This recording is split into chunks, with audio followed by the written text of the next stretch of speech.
Golden Age Radio is starting now. Subscribe to get future updates. Hey everybody, get ready for some great shows. Starting out with Cavalcade of America, Lux Theater with some great Hollywood stars, Groucho Marx, one of the best comedians in history, and also followed by the hilarious Red Skelton. The Cavalcade of America, presented by DuPont.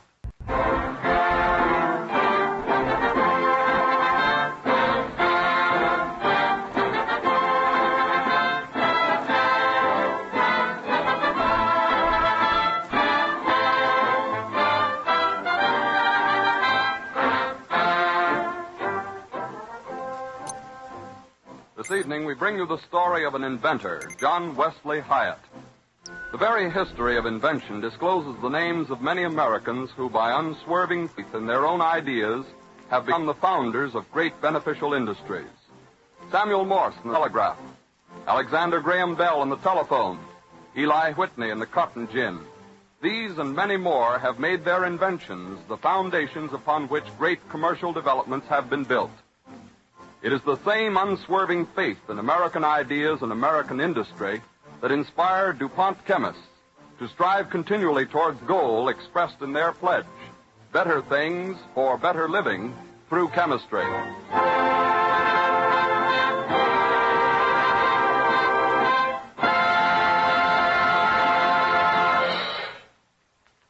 As an overture, Don Voorhees and the Cavalcade Orchestra bring us a selection from Jerome Kern's operetta, Roberta, The Touch of Your Hand.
John Wesley Hyatt founded two great industries.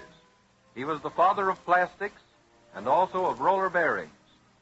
Hyatt was born November 28, 1837, at Starkey, New York. In 1863, at the age of 26, we find him in a print shop in Albany, New York. He and another printer, James Brown, are just finishing their lunch.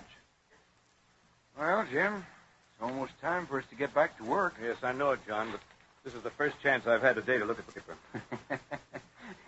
Printers and typesetters are funny people. Huh? We work with type all day, and the first thing we do for relaxation is to read something. Well, you ought to know. You've been in the printing business 10 years yourself. Say, John, Huh? look at this. What is it? This advertisement.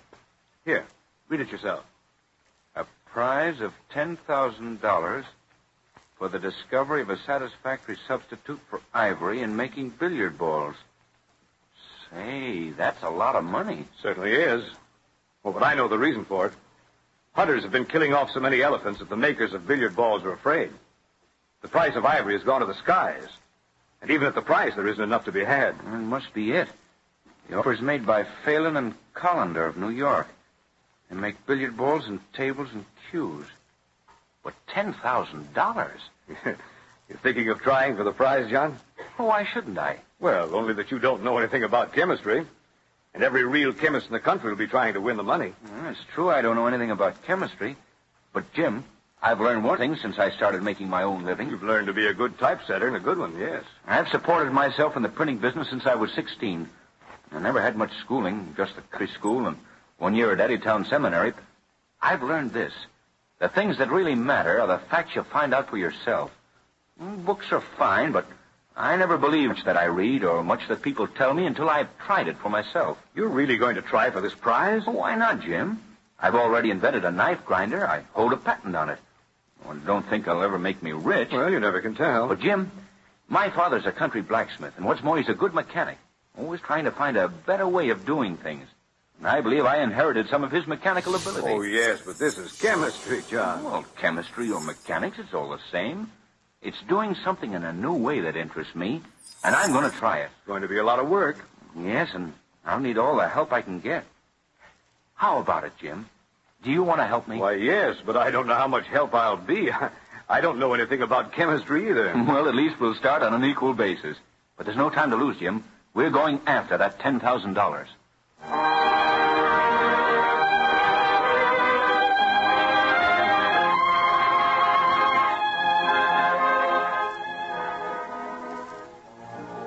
So John Hyatt and his friends started out to find a satisfactory synthetic ivory. Naturally, the news spread among their fellow workers. Most of them scoffed at Hyatt's belief that he might succeed in competition with the learned chemists. But Hyatt kept on with his experiments, nights and Sundays. Every minute he could spare from his work in the print shop was devoted to experiments. A few months later, in the print shop, Hyatt is teaching Tommy, the young printer's devil, how to sort type and return each letter to its place in the case. That's it, Tommy. You're doing very well. It's an awful lot to remember, Mr. Hyatt. All these letters, and every one of them has to go back into the right place. Well, take it as slowly as you need, Tommy. The point is, don't make any mistakes. There's nothing that makes a typesetter so mad as to find a wrong letter in the case. I know that all right. Didn't the old man jump all over me? You'll find that if you go slowly enough, sorting type will gradually become automatic. You won't have to think about it at all. Then you can speed up. Well, I hope so. Well, I'm trying hard, but I don't seem to learn very fast. Well, just keep at it, Tommy. That's the only way to succeed at anything. See, Mr. Hyatt, there's something I ought to tell you. What is it, Tommy? Some of the other men are laughing about you behind your back. That makes me pretty mad. Are they? Well, what about? It's about your trying to make a billiard ball. They say you're a little crazy, cooking up all kinds of chemicals and all. Oh. I suppose Pearson is one of them. He's the main one, yes. I thought you ought to know. Well, thanks for telling me, Tommy, but I don't mind what they say. Say, Mr. Hyatt, here comes Mr. Pearson now. Keep on sorting that type, Tommy. I am. Well, Hyatt, how's this part of your work coming on? I managed to get my work done all right. Haven't heard any complaints, have you? No, not yet. Well, you stick to your press work, Pearson. I'll stick to my typesetting. You know, Hyatt, you ought to stick to your typesetting. You're good at that. What do you mean? I mean that you're silly to think you can find an imitation ivory You're wasting a lot of time. It can't be done. Is it any of your business what I do with my spare time? But you're trying to do impossible. I've got a friend named Green who knows quite a bit about chemistry. He ought to. He's assistant to fellows at the apothecary shop around the corner. He says a lot of famous chemists have been trying for years to find something to take the place of ivory. Well, it's time somebody found it then. What chance do you think you've got if those other men haven't found it? Do you remember any of their names? Yeah, I think so. One is Alexander Parks, and another is Daniel Spill. Englishmen they are. Thanks. Well, you needn't thank me. I'm just trying to tell you that you're wasting your time. Well, the men are laughing at you. Well, let them laugh. But look here, Pearson. Speaking of wasting time, my time is valuable, and so is Tommy's. So instead of spending it talking to you, I think we'll get on with this job. All right, my $10,000 friend, if that's the way you feel about it. I won't take any more of your valuable time. I won't waste any more of my time on you. How are you coming with the type, Tommy? All right, Mr. Hyatt. Say, I don't like that, Mr. Pearson. Neither do I. What right is he to tell me I can't make a new material for a billiard ball? None at all. He's always bothering other people at their work. You see, Tommy, the strange part about it is that I have made billiard balls. Have you really? Yeah. Not very good ones, I'll admit. They wrinkle when they dry. We haven't found the right process yet. Perhaps we'll have to start all over again, from the beginning. Well, that'd be too bad. But even if we do, we'll keep at it. And you mark my words, Tommy. Someday soon I'm going to surprise Pearson and his friends with an imitation ivory.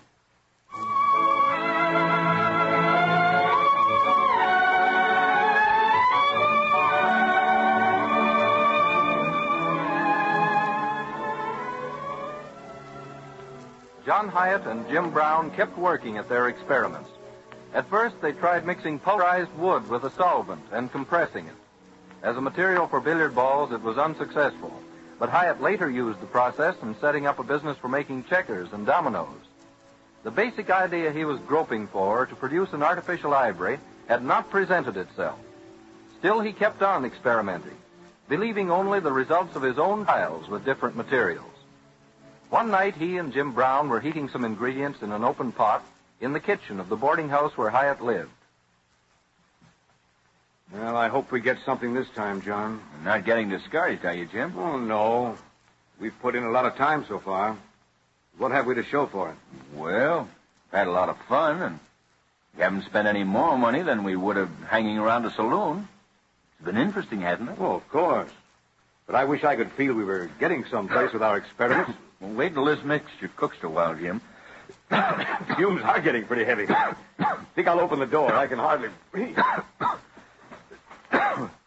There. Yeah, well, that is better.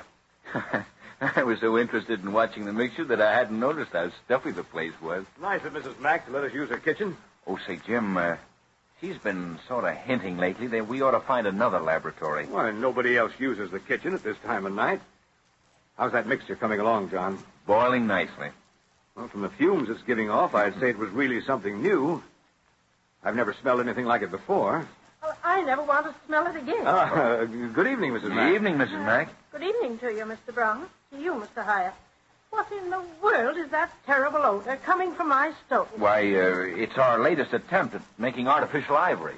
Well, I wish to goodness that you'd leave the ivory to the elephants, Mr. Hyatt. You're a fine, sober young man, and you pay your board promptly. But you must stop using my kitchen.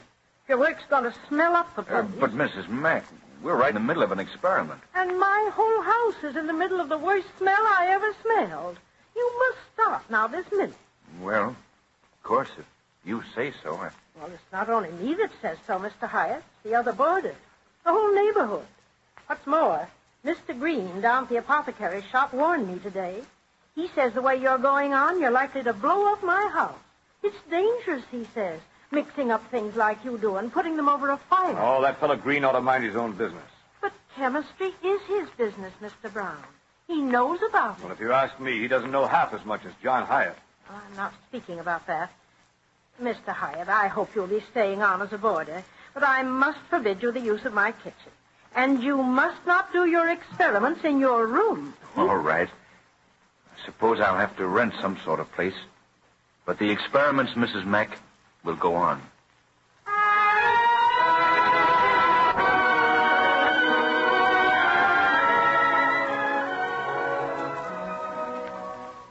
Hyatt rented the back part of an empty shop and continued his experiments, trying different materials as he and Brown went ahead.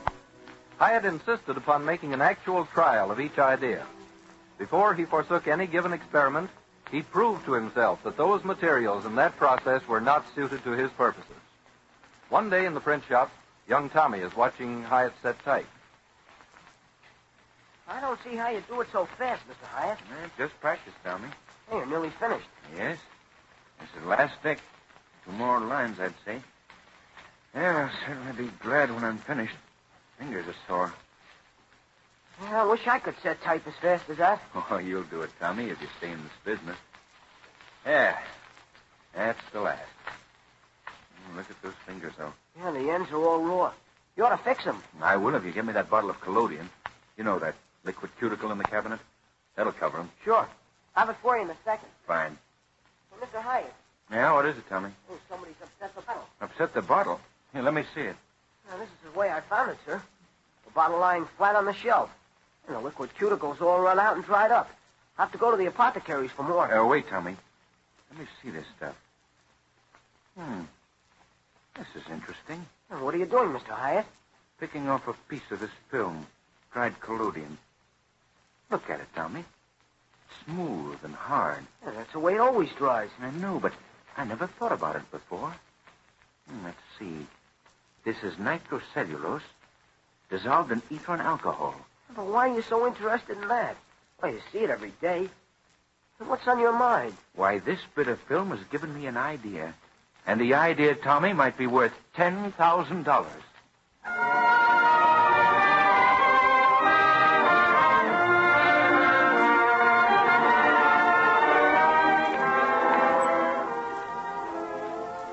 From this idea, John Hyatt started an entirely new line of experiments using nitrated cotton or nitrocellulose. He knew that this material, cotton treated with nitric and other acids, was explosive. For this reason, he chose a shop that stood by itself, apart from other buildings, in which to carry on his experiments at night. We find Hyatt and Jim Brown at work in their new shop, tinkering with a powerful press. That's it, Jim. We can get plenty of pressure from it now. Yes, the heating arrangement's all fixed, too. Yes? Hey, press plenty hot. Put your hand over it. Fine. Well, let's get busy with our mixture. All right. Here's the nitrocellulose. Yeah. Here's the camphor. Good. Say, John, where'd you get the idea of using camphor anyway? Well, I thought it was my own idea, but just lately I found out that Alexander Parks and Daniel Spill used it, too. But they mixed the stuff cold. Yes, they've probably been afraid to try heating nitrocellulose. You're not afraid, are you, Jim? Oh, of course not. We've got this wooden shield to stand behind when we put the mixture into the press. Yes, Oh, company. Just when we're ready to try our new experiment. Come in. Well, Pearson, what do you want? Oh, I just thought I'd drop in to see what you were doing. I brought Mr. Green with me from the apothecary shop. So I see. Good evening, Mr. Green. No Jim Brown, don't you? How do you do? How are you, Mr. Green? Come over to learn something about chemistry? Not exactly, Mr. Brown. Mr. Pearson has been telling me about your experiment. He says you're trying to combine nitrocellulose and camphor to make some sort of synthetic ivory. Yes, that's right. But you'd better talk to Hyatt. He's the experimenter. I'm only the helper. You realize, Mr. Hyatt, that many experienced chemists have tried to do what you're doing and failed. Yes, I know that. And you still think that you can accomplish something when men who know what they're doing failed? They didn't know what they were doing any more than I do. I learn as I go along by trying different materials and processes. And that's all I believe. What I find out for myself. Of course, Mr. Hyatt, if you want to waste your time, that's your own privilege. That's exactly right. Come on, Jim. Let's get busy mixing this stuff. What is that? Nitrocellulose? Yes. And this is powdered camphor. Yes, I recognize it. The other ingredients are my own idea to soften the mass. Well, what are you going to do with it when you get it mixed? Ah, that's Hyatt's secret. Oh, there's no secret about it, Jim. We've got a press over here, and it's hot. Going to put the mixture in it under pressure and heat. You mean to say you're going to heat that nitrated cotton and compress it? That's right. Nitrated cotton, camphor, and a few other materials. Hey, what's the matter, Green? Hey, where are you going? I'm going to get as far away as I can before they start using that press. Come on, Pearson, you value your life. Hey, wait for me. I'm coming, too. I didn't know it was dangerous. You got rid of them nicely. I'm glad they left. Except And if this experiment turns out as I believe it will, I'd like to see Green's face. His face looked like his name when he went out the door. He was really frightened, wasn't he? Say, you know, Jim, if we knew more about these materials, maybe we wouldn't dare try this experiment. I've thought about that. But I'm willing to help you go through with it. We're trying something nobody ever tried before. That's what makes it interesting. Well, it's ready. Help me put it in the press. How much do you need? Well, about this much. And let's flatten it out a bit. All right. That ought to be about right, considering the size of the press. All right. In it goes.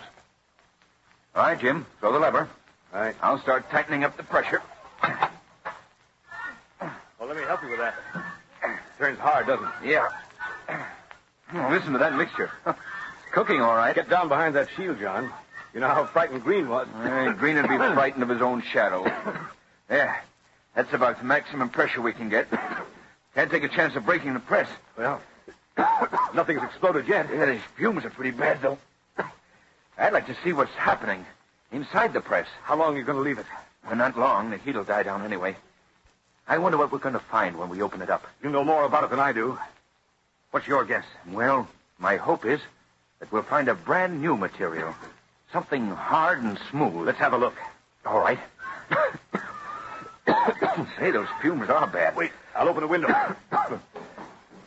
That's better. Yeah. You ready to open the press, John? Yeah. Throw the lever. John, what is it? Why don't you speak? What's the matter? Look, Jim. The press. Look at it. Jim, it's what I've been trying to find all this time. A material that would take the place of ivory.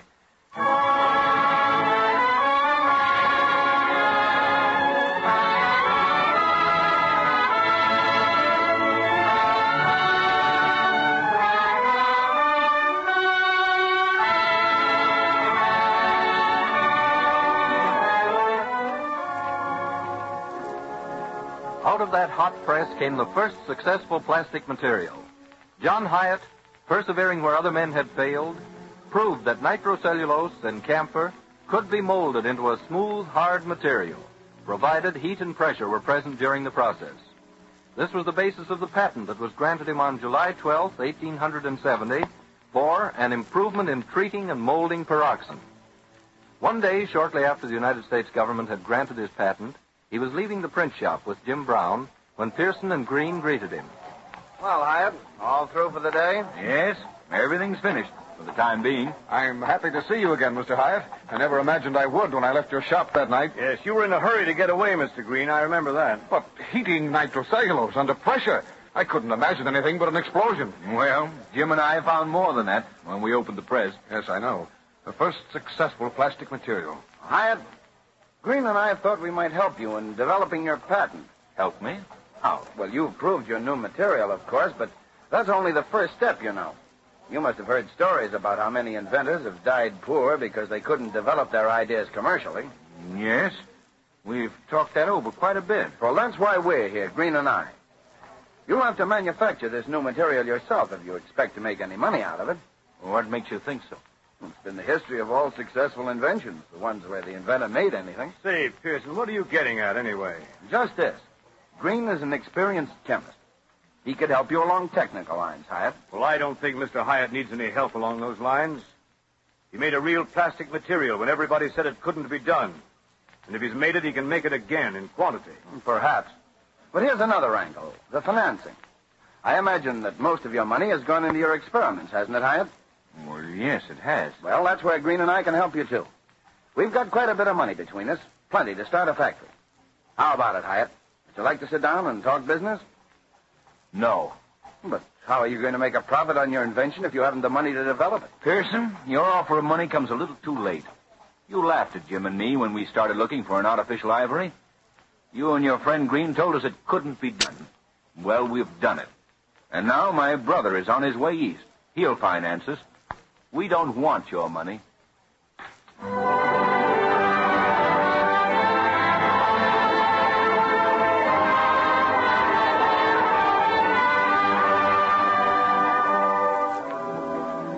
So John Wesley Hyatt, because he believed only in what he found out for himself, discovered a new plastic material. And by his discovery, he laid the foundation for a great new industry, which we know today under the collective name of plastics. Once the business was established, John Wesley Hyatt turned his inventive mind to other fields. He was granted many other patents, finally one for his principle of the roller bearing. In 1914, he was awarded the Perkin Medal, one of the most coveted of all awards for distinguished services in the field of applied chemistry and engineering. The DuPont organization, which has contributed much to the development of plastics, is proud to pay tribute to John Wesley Hyatt, particularly since 1937 is the centennial year of his birth, to add his name to the other distinguished American inventors in the Cavalcade of America.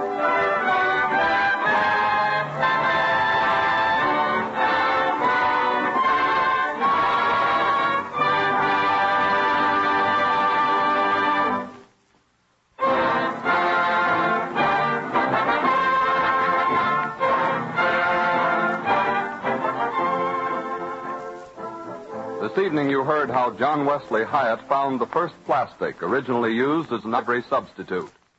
Although all of us come in contact with plastics nearly every day, many people would be hard put to explain exactly what a plastic is. This name is applied to substances which, when properly mixed and treated, can be molded or cast into shape. For example, the handle of your toothbrush is probably plastic.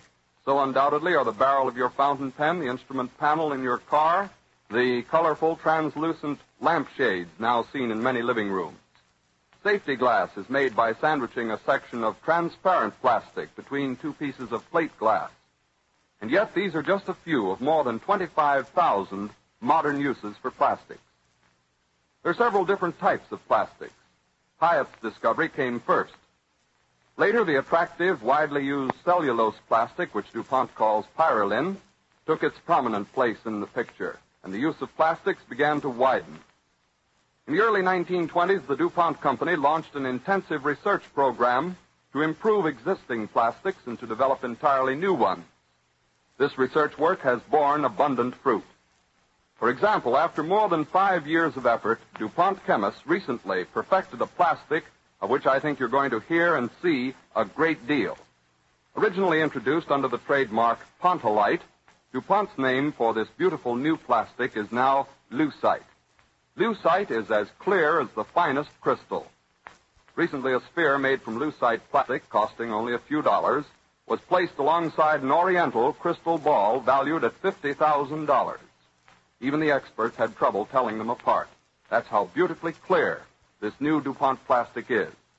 And because this clarity is natural, when color is desired, even the most delicate tints are easy to obtain. Lucite does not discolor or show age on exposure to direct sunlight. It does not shrink or change form under the most severe conditions of use. It permits the passage of a large percentage of ultraviolet rays. It weighs about half as much as glass and can be machined readily like metal or wood. Lucite is indeed a distinguished new member of DuPont's complete family of plastics for every purpose.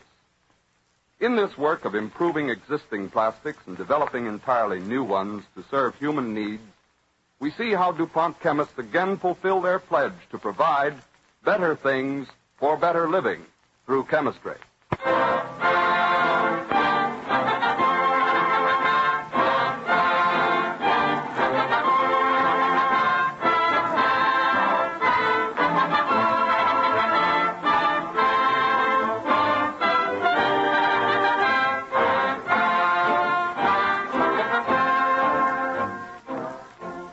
Songs of the Sea, musing stories of the men who go down to the sea in ships, will be the subject of the broadcast when next week at this same time, DuPont again presents the Cavalcade of America.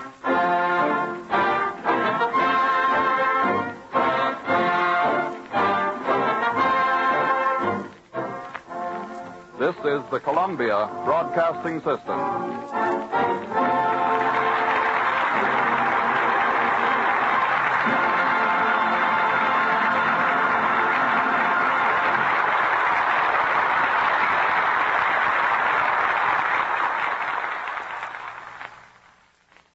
You are listening to Golden Age Radio, rumble.com/C/GAR, brought to you by G3PL.com.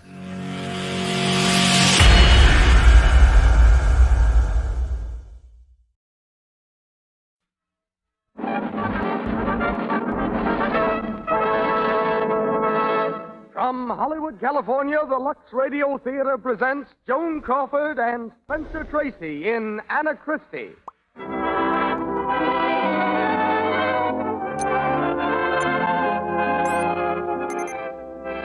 Lux presents Hollywood. We want you to know, ladies and gentlemen, how much we appreciate your loyalty to our products, Lux Toilet Soap and Lux Flakes. Your daily use of these fine products, your suggestions that your friends also use them, makes it possible for us to bring you the Lux Radio Theater. Our play tonight is Eugene O'Neill's great romance drama, Anna Christie. Our stars, Spencer Tracy, Joan Crawford, George Marion Sr., and Marjorie Rambeau. And you will hear as special guest Mr. Albert McLeary, who conducts the On Other Broadways department for Stage Magazine. In charge of music is Louis Silver. And now, our producer, Hollywood's celebrated citizen, Starfinder, Epic Maker. Ladies and gentlemen, Mr. Cecil B. DeMille.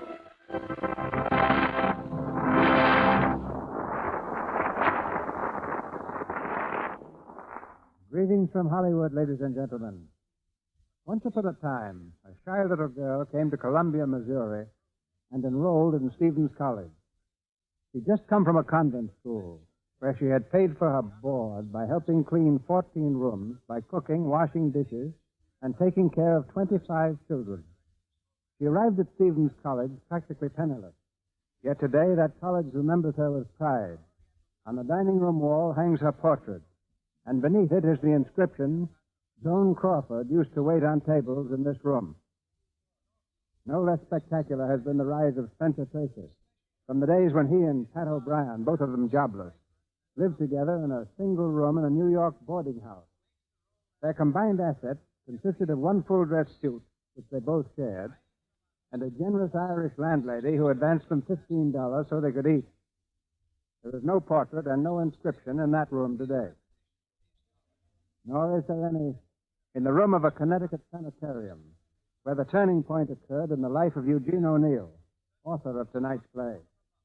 It was while he lay in that hospital, reflecting on his past life as sailor, gold prospector, newspaper man, and with an occasional job in the theater, that Mr. O'Neill determined to start life all over again, this time as a playwright. And today he's the only man who has won the Pulitzer Prize 3 times. Anna Christie is a brilliant play that brought the award to him for the 2nd time. It was enthusiastically acclaimed on Broadway and later on the screen. Tonight, Joan Crawford plays the title role, and Spencer Tracy the part of Matt Burke, co-starring for us as they do in their current MGM film, Mannequin. George Marion Sr. is heard as Chris, distinguished for his producing as well as his superb acting. Mr. Marion starred in the original stage production of Anna Christie, and in both the silent and talking screen versions.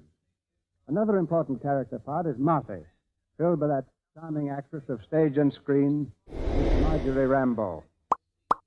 This is an important moment in the annals of the Lux Radio Theater, as our curtain rises on Spencer Tracy and Joan Crawford in Eugene O'Neill's great drama, Anna Christie, with George Marion Sr. and Marjorie Rambeau.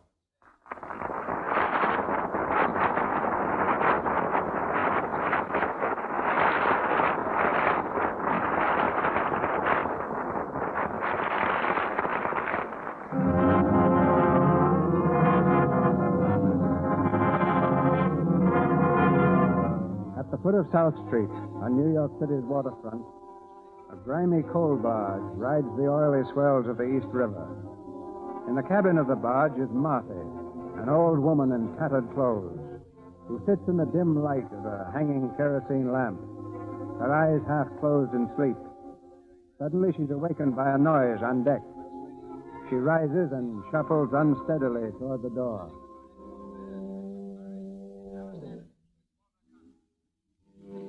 Nancy! Nancy! Huh? Oh, hello. Who is it? Chris? Nancy, look what I got. What? Letter? Yes. Murphy, look, a letter I got down at Johnny's saloon. You come from my daughter, Anna. Anna? Letter? By golly, I don't get letter from Anna. Must be year now. What do you think? She's coming here, Master. Here? Yes, by golly, that's good news all one time for old fella.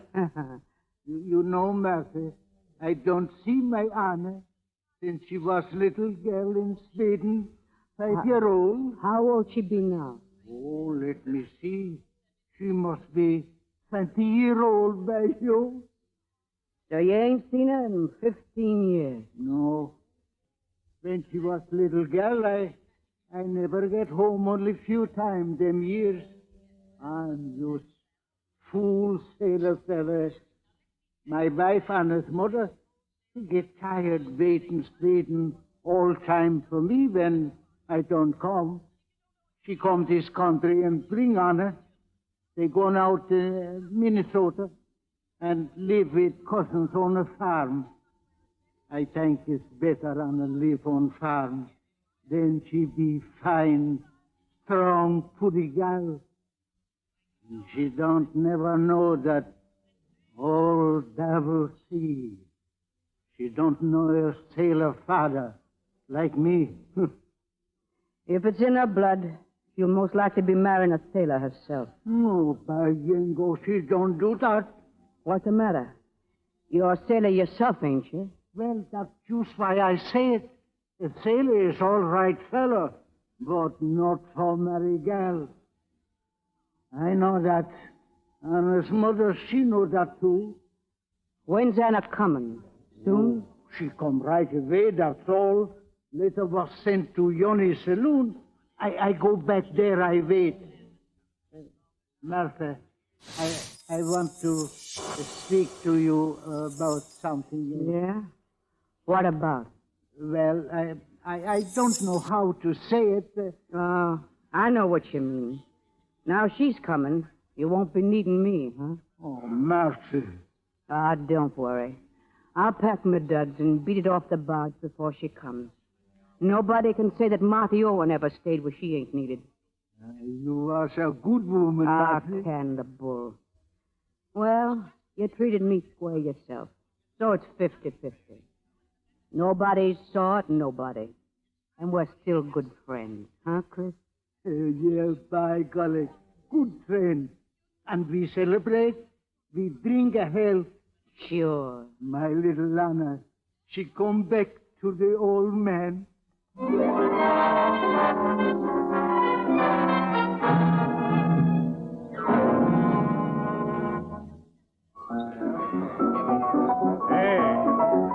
take it easy on my piano, will you? Okay, boss. How are you, sister? Hello? Is this Johnny's place? That's right. What can I do for you, sister? You don't serve sodas, do you? I don't serve nothing up here at the bar, sister. They have a back room for ladies. Oh, thanks, smart guy.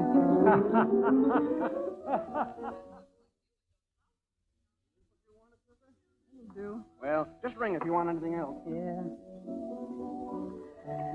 Hello. Well, mind a little company? Sit down. Thanks. I seen you come in. My name's Martha Owen. Stranger around here, ain't you? You just got in town. Day and a half on the train. Thought I'd never get here. Day and a half, huh? Yeah. Where'd you come from? St. Paul, out in Minnesota. St. Paul. So you're... Ha ha. What are you laughing at, me? No. I was just thinking of Ain't something. nothing wrong with me, is there? You're looking hard enough. Well, ain't got to look much. I got your number the minute you stepped in the door. Yeah, I got yours, too, without no trouble. You're me 40 years from now, that's you. Oh, come on. Now, let's cut out the scrapping. Me, now, you see, I don't want no hard feelings with nobody. Come on, shake and forget it, huh? Sure, I ain't looking for trouble. That's right. What you doing here? Waiting for someone? I'm an old man. I ain't seen him since I was a kid. He used to be a sailor. He's janitor of some building here now. Janitor? Yeah. I was thinking maybe, seeing he ain't never done a thing for me in my life, he might be willing to take me to a room and eat till I get rested up. I've been sick, just out of the hospital 2 weeks. I ain't expecting much from him. Give you a kick when you're down. That's what all men do.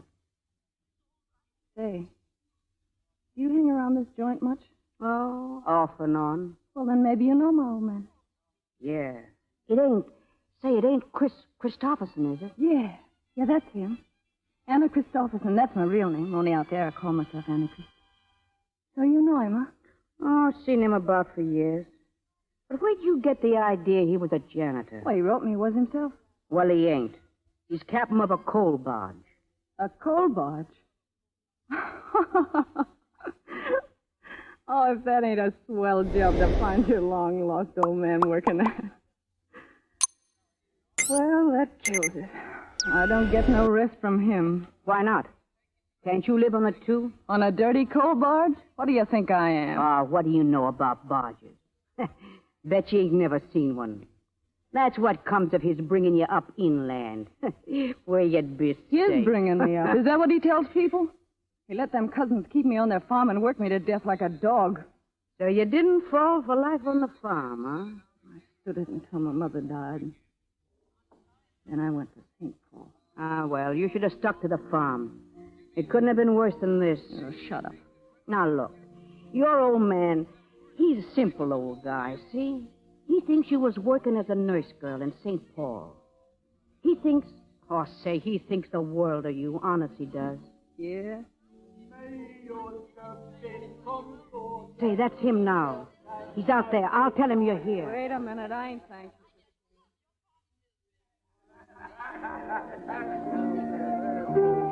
Hello, Master. Oh, Chris. Hello. Say, Chris, she's in the back room, Anna. Anna? Yeah. Well, so long, Chris. Say she's been sick. Treat her good, will you? Well, I gotta beat it now.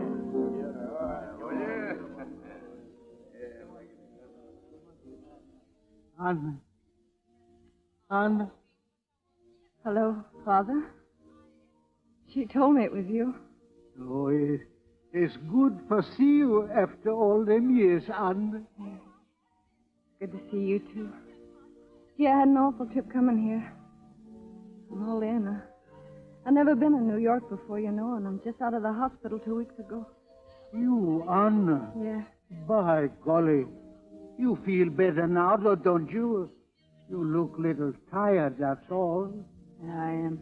Tired to death. I need a long rest. That's why I made up my mind to see you. Oh, I got a place for rest. Nice place. You don't never got to work as nurse girl no more. You stay with me, by golly. And you're really glad to see me, honest? Anna Lila, I got no one in world but you. Come, you get a rest. We go on board. You mean the barge? Nix for mine. Anna. Well, I mean, do you think that's a good place for a girl, a coal barge?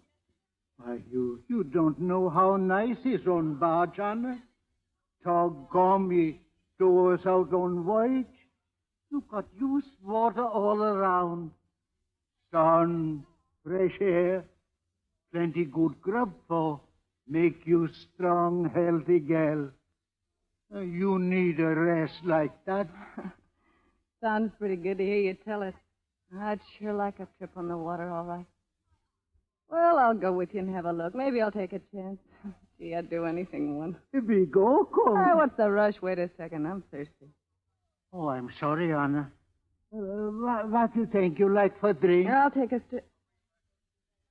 Oh, I don't know. What do they got here? Well, I don't think they got much fancy drink for young girl in this place. There's a ginger ale or sarsaparilla. I'll make it sarsaparilla then. I tell you, Anna, we celebrate this one time because we meet after many years. They got good port wine, Anna. That's good for you. It ain't strong neither. One glass, he don't go to your head, I promise. Okay, I'll take 4. Hey, Johnny, One glass port wine, one small beer. Coming. You know, you was awful pretty girl, Annie. I bet all men see you, fall in love with you by you. Hey, cut it. Oh, why, what's the matter? It ain't no harm your father talked that way, Anna. No, of course it ain't. Only it's funny you're like a stranger to me. Yeah, Anna. I know. Here you are. Port wine for the lady and a small beer for you, Chris. Yeah. Come, Anna. You drink your wine. That put new life in you.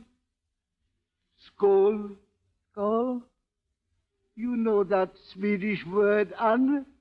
Skål? Yeah, I guess I know that word all right.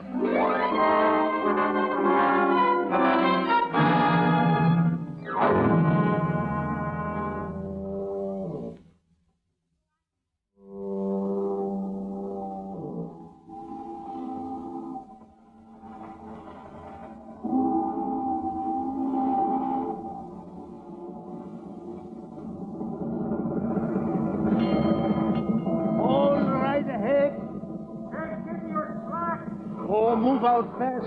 We take him up by Jiminy.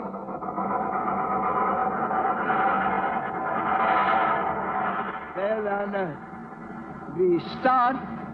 It ain't so bad on barge, eh? I'll let you know later.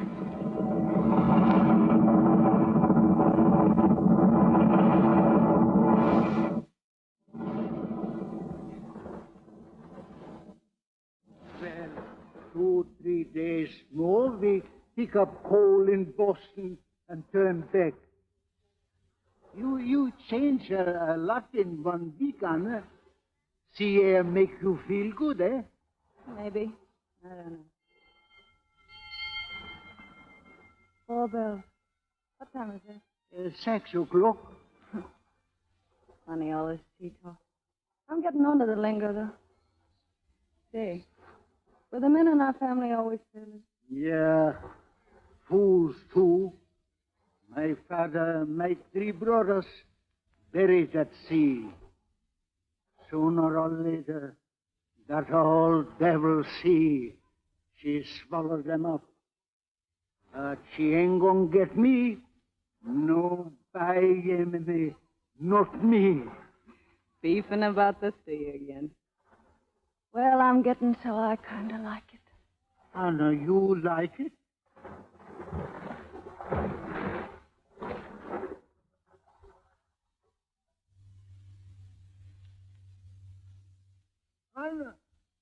Anna! Here I am. What do you want? Why, you don't turn in on us late. It's after 4 bells. I like this fog, honest. I feel as if I was out of things altogether. Fog. The worst dirty tricks of all sea. I don't give a rap if it never lifts. It makes me feel clean. Oh, I love it. You act funny tonight, Anna. Funny? I feel sort of strange tonight. Sort of nutty. As if I'd been living a long, long time out here in the fog. I don't know how to tell you just what I mean, but it's like I'd come home after a long visit someplace. And I seem to have forgot everything that's happened, like it didn't matter no more.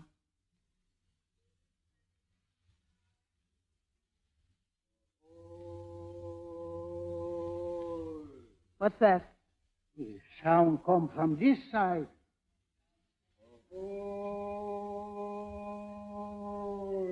She come in from open sea. Oi! Who's out there? Give us a rope when we come alongside. Save your breath for hauling us in. Where are you, you swab? This way! Oh, why don't he stay where he belongs? Look, Anna, it's a raft with 3 men. Ahoy! They've been wrecked, Anna. Here, touch the rope. Throw it, you swab. Throw it and be quick about it. It's not another night I'll be sitting out here. You catch it. I did. Small thanks to your rotten name. lend me a hand with these two men. They're out and they're as heavy as lead. Help, Anna. Give him arm. Come on. Now the other. Lift your Scott. Up with him, Anna. You next. Come on. Ah, sure, it's none of your help I need. 5 days in the open, say. Glory be, what tub is this? This coal barge, Simeon Winthrop. A coal barge, is it? Huh. Well, we're safe anyway. Safe with the help of God. Catch him. Anna, get whiskey, quick.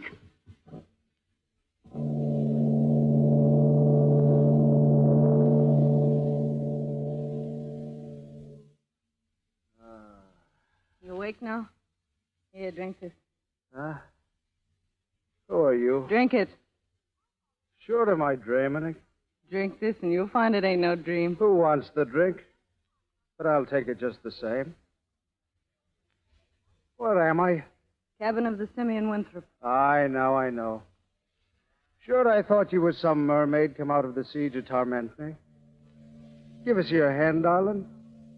Well, rail, flesh and blood, nevertheless. Cut that. Sure, and what is a fine, handsome woman the like of you doing on this scow? Say, you got nerve, haven't you? Kidding after what you just been through. Ah, 'twas nothing. 'Twas easy for a railman the likes of me. 'Tis only the great strength of me that saved us when the crash came. Ah, 'twas a mad fight and scramble in the last seconds with each man for himself. All the others was drowned? And that they was, surely. Sure, and only for me and the great strength and nerve is in me, the two I saved would be scoffed by the fishes this minute. Gee, you hate yourself, don't you? Well, you better lie down and sleep. Lie down and sleep, is it? Bet you not be thinking I'm a weak scut. I could lick any man on this boat with one hand tied behind me. Ain't you the hard guy? Well, I must say I don't care for your language. The men I know don't pull that rough stuff when ladies are around. Ladies, is it? The devil minge you. Let you not be making game of me now. Wish now, me daisy. It's one of your kisses I'm needing to take the tiredness from my bones. One kiss now. You let go of me, you big slug. Hey, what's the matter? I didn't mean to push you down. Hey, wake up. Gee, you socked your head on the bunk. I was scared for a minute I'd killed you. Killed, is it? It would take more than a bit of a blow to crack my thick skull. But glory be, it's a power of strength is in them two fine arms of yours. There's not a man in the world can say the same as you, that he's seen Matt Burke lying at his feet and him dead to the world. Yeah, I'm sorry it happened. Only you'd no right to be getting fresh with me. Listen now, and don't be getting any more wrong notions. I'm on this barge because I'm making a trip with my father. The captain's my father. I'm sorry. I'm thinking I ain't good enough to be kissing the shoe soles of a fine, decent girl the like of yourself. So if you'll forgive me, we'll be friends from this out. I'm thinking I'd rather be friends with you than have my wish for anything else in the world. Your hand, girl. Sure. Heaven bless you, girl. Ouch, my hand. Oh, 'tis a clumsy ape I am. Sure, it is great power I have in my hand and arm, and I do be forgetting it at times. Gee, you're some strong, all right. I am that, praise God. And I'm telling you, there's the will of God in it that brought me safe through the storm and fog to the one spot in the world where you was. Think of that now, and isn't it queer? Anna, you get in your cabin, you hear? Who do you think you're talking to, a slave? You need get rest, Anna. You got to get sleep. What are you doing here, you sailor fella? You ain't sick like others. You get in forecastle. But he is sick. Look at him. He can hardly stand up. Get in forecastle. Is it giving me orders, you army bucko? Let you look out, then. With one hand, weak as I am, I can break you in two and fling the pieces over the side and your crew after you. I'll... No, I was forgetting. You're her old man, and I'll not raise a fist to you for the world. I think I'd better sit down. Here, get back in that bunk. You're going to stay here in this cabin till you're well. I'll take care of you myself. Oh, Anna. Anna, sure, it's a sweet name and suited to an angel. You stay here, Anna. You stay. Yes. And I don't. That's your dirty trick. All devils see. But you don't do that. Not while I live. No, by you don't.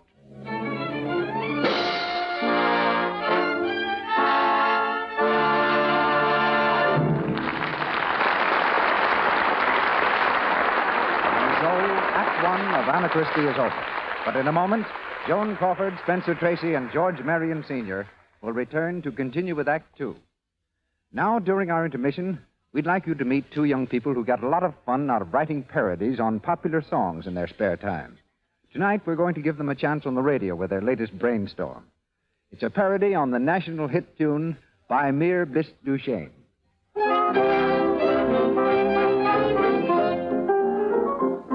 By mere bis du chien, so won't you explain what makes you the fairest in the land?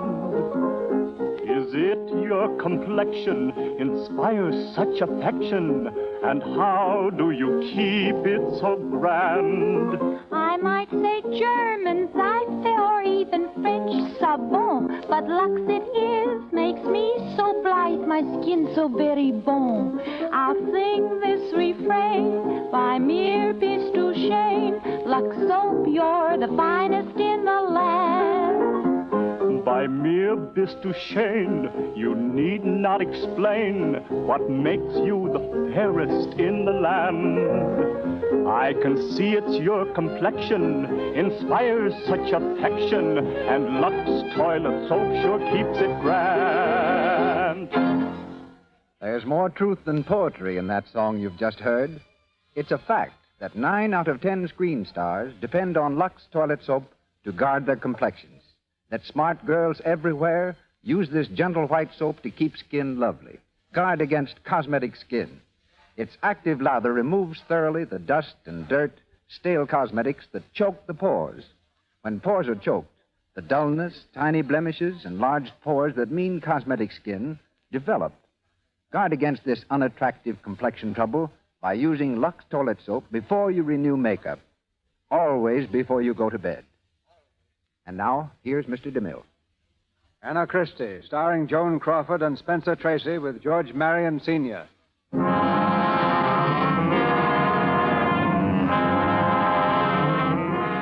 A week has gone by, and the barge is traveling south again, due in New York on the following day.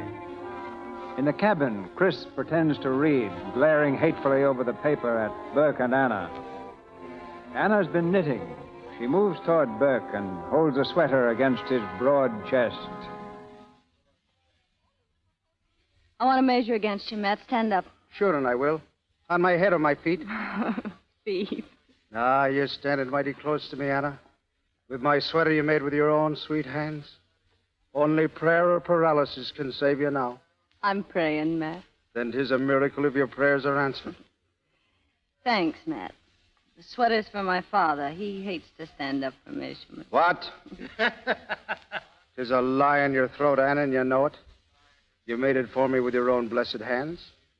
And I'll be wearing it tomorrow when we dock in New York, taking you myself out for a day's fun. Oh, no, you won't. It won't be finished by then. What's more, I won't be going with you. Oh, yes, you'll be going with me. Just the two of us. Oh, no, I won't. Oh, yes, you will.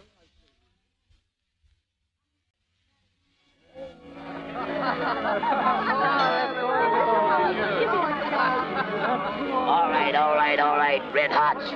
5 cents. Step right up, fellas. That's it. Red hots. Get them while they're hot. All right, hit the high strike. Try your strength.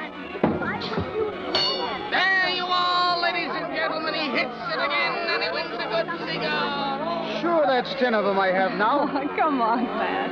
Hey, listen, do it again. Gee, you're strong. Oh, 'tis nothing. They build them too low. Hey,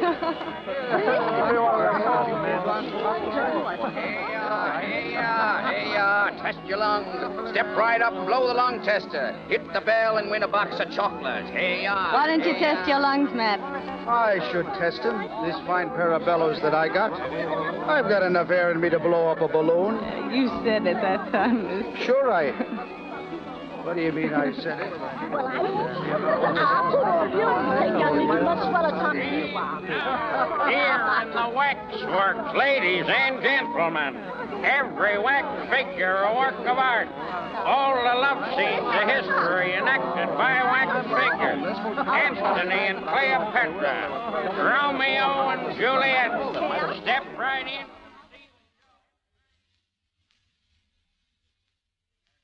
Cleopatra. Some more foreigners. Sure, ain't there any Irishmen in the waxworks? Honest, I'm having fun with you. I ain't having such a punk time myself. Gee, Anna, you're a swell-looking dish. Ah, Blarney. Not when I'm talking to you, Anna. The Blarney dies in me throat. I'd like to believe it, Matt. Oh, look, Romeo and Juliet. Yeah. He'll never land that dame. Why not? Why, the poor swab is on his knees to her. You don't believe in that? Sure not. A woman wants to look up to her man, not down on him as if he was a poodle. Yeah. Yeah, I'm looking up to you, Matt. And I'm looking up to you, Anna. Oh, Matt. Anna. Anna, darling. 'Tis a strange thing you've done to me. It's love, all right. There's a choking feeling in me throat, and me heart is beating like a trip hammer. And if it isn't love, then I'll never find it. A man like you, I thought you'd know a lot about love. I thought I did until I saw you that first night on the boat. Coming to me out of a blinding fog, the two bright eyes of you shining through the mist to light me way. And ever since that night, I've been on me two knees to you, groveling at your feet, the same as I am this minute. On your knees, Matt? After what you just said? Ah, don't be making fun of me now. I can't help it, Anna. It's more than love I have for you. It's a kind of pain, like a heartache. Me that's not good enough to be kissing the shoe on your foot. No. Anna. You mustn't say that ever. It's true. Why shouldn't I? Matt. Oh, Matt, darling, what would you say if I told you? If you told me what? Nothing. I know what you'll be wanting to tell me soon, if not this minute. That you love me, Anna. Oh, don't be so sure of yourself, Matt. I'm loving nobody. And that you'll be wanting to marry me, and maybe I'll be accepting you. You want to marry me? You mean it? Sure, and I'll marry you. Anna Lila. What? What's the matter, Anna? All time since you get back, you sit out here and look across the bay. You think about something, Anna? Maybe. Maybe I know. You think you love that sailor fella, Well, Anna? what if I do? Maybe you think you marry him? No. Why, I'm glad you don't marry sailor fella. Any girl marries sailor fella, she's crazy fool. Your mother tell you same thing if she was alive. That ain't why I won't marry him. I ain't thinking about myself. Thinking about him. He's such a simple guy, like a big kid. I ain't got the heart to fool him. You fool him? By Jiminy, you go crazy, I think. Yeah, I've been thinking I was myself the last few days. I'm going back on the stern and watch the boats. When Matt comes, tell him where I am, will you? Anna.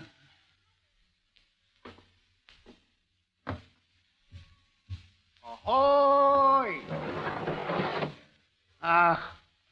Well, God bless who's here. And how's the world treating you this afternoon, Anna's father? Oh, pretty good, if it ain't for some fellas. Meaning me, do you? Where's Anna? Oh, she go out look at the boat. I'll be going out to her. But first, I'm thinking I'll take this chance when we're alone to have a word with you. I'm marrying you, Anna, before this day is out, and you might as well make up your mind to it, whether you like it or no. That's easy for say. Is it the like of yourself will stop me, are you thinking? Stop it if it come to worse. Heaven help you if you try it. But there ain't no need I do that. Anna only have fun. She make big fool of you, that's all. That's a lie in your throat, the devil minja. No, that ain't lie. She tell me when she come back before, she never marry fella like you. I'll not believe you. You ship away again. Leave Anna alone. Big fella like you that's on sea, he don't need a wife. He got new gal in every port. You know that. What? Why, you...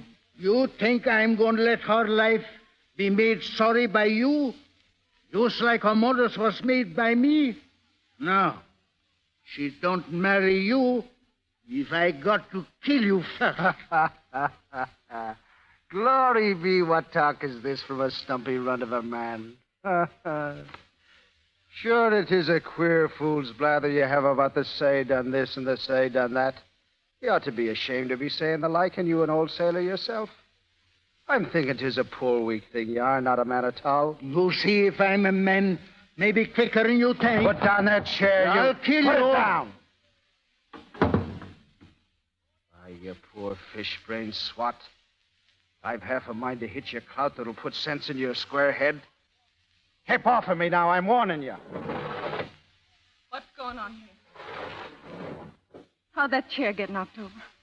You ain't been fighting with him, Matt, after you promised. I've not laid a hand on him, Anna. I told him in his teeth I loved you, and that's the truth, Anna, and well, you know it. He says same thing to gal in every port he goes. Oh, shut up, can't you? I know you love me, Matt. Don't mind what he says. God bless you. And then I said I told him I thought you have a bit of love for me, too. So you told him that? Well, maybe I do. I've been wondering if I do love you. I didn't want to, Matt. I'll own up to that. I guess I can't help it anyhow. So I guess I do. Sure I do. What's the use of kidding myself different? Sure I love you, Matt. Anna. Oh, Anna. 'Tis the voice of an angel you have when you speak like that. Anna. Oh, come on now, Chris. Own up like a man when you're bait fair and square. Here's my hand to you. We'll be friends from now on. No, I don't shake hands with you, fella. Not while I live. Ah, the back of me hand to you, then, if that suits you. 'Tis a rotten bad loser you are. I don't lose. Anna says she like you a little bit. But you don't hear her say she marry you, I bet. No. And I wasn't hearing her say the sun ain't shining either. I didn't say it, Matt. What? Did you hear? Oh, you wait until you do be asked, you mean, huh? Well, I'm asking you now. And we'll be married this day? No. No, we won't. What do you mean? I can't marry you, Matt. That's right. I knew that was so. Anna, is it making game of me you'd be? Do you think I'd kid you now? I'm not joking, Matt. I mean what I say. Well, you don't. You can't. You were saying you loved me. I'll say that as often as you want me to. It's true. Then why? What in the devil's name? Because it's the best way I can figure out, Matt. I've been thinking it over day and night all week. Don't think it ain't hard on me, too. Well, for the love of St. Peter, tell me what it is, then, that's preventing you wedding me when the two of us has love. I can't tell you, and I won't. I got a good reason, and that's all you need to know. I can't marry you. That's all there is to it. Is it married to someone else you are? Oh, no. To the devil and with all other reasons. They don't matter with me at all. We've had enough of this talk now. I'll let you be going into the other room now and be dressing in your best, and we'll be going ashore. She don't do that. You stay here, Anna. You hear? She will not. You've had your hold on her long enough. It's my turn now. Your turn. You don't do one thing he say, Anna. She will. He will not. I'm her father. He will in spite of you. She's taking my orders from this out, not yours. Orders? Come on, now hurry up. We've no time to be wasting. You stay here, Anna. Shut up. Shut up, both of you. You'd think I was a piece of furniture. Well, I'll show you. Sit down now and listen. I'm going to tell you something, then I'm going to beat it. Oh, no, what? Yeah, I've been meaning to turn it loose on you every time you start yapping about keeping me safe inland. What is it, Anna? And you, Matt. Don't forget what you said a minute ago about it not mattering so long as I wasn't married already. That's my word, and I'll stick to it. Yeah, I'll bet you will. It's queer, rough talk for a decent girl the like of you. Decent? Who told you I was decent? Oh, no. What is it you're saying? Are you mad, girl? Mad? Yes, she's crazy. She talk like that. She's crazy. Well, maybe I am. Living with you is enough to drive anyone off their nut. Your bunk about the farm being so fine. Didn't I write you year after year how rotten it was and what a dirty slave them cousins made of me? What'd you care? Nothing. That crazy stuff about wanting to keep me away from the sea didn't go with me. You just didn't want to be bothered with me. Oh, Anna, it ain't so. Then I run away. Did you know where I went? Did you care? Did you care what kind of people I met and who I saw and what I did? You thought I was a nurse girl in St. Paul, didn't you? A nurse girl. Oh, that's good, that is. But I wasn't, see? I lied to you. I wasn't no nurse girl the last 2 years, and now it's the truth you're getting. Oh, Anna, it ain't. It's a lie. It's a lie. So that's what's in it. Yeah, that's what's in it. I suppose you remember your promise. I suppose you still want me to get dressed and go ashore with you. Yes, you do. I suppose if I tried to tell you that I wasn't that no more, you'd believe me, wouldn't you? Yes, you would. And if I told you that just getting out in this barge and being on the sea had changed me and made me feel different about things, as if all I'd been through wasn't me and didn't count and was just like it never happened, you'd laugh, wouldn't you? And you'd die laughing, sure, if I said that meeting you that funny way that night in the fog and afterwards seeing that you was straight good stuck on me had got me to thinking for the first time, and I sized you up as different from the ones on land as water is from mud. I couldn't marry you with you not knowing the truth, and I was ashamed to tell you. But will you believe it if I tell you that loving you has made me different? It's the straight, good, honest truth. Oh, yes, you will. You're like all the rest. The rest? Different, is it? I'll be killing you now. Go on. Kill me. Let her go. Keep out of this, you. Well, Matt, ain't you got the nerve to do it? Go ahead. I'll be thankful for it, honest.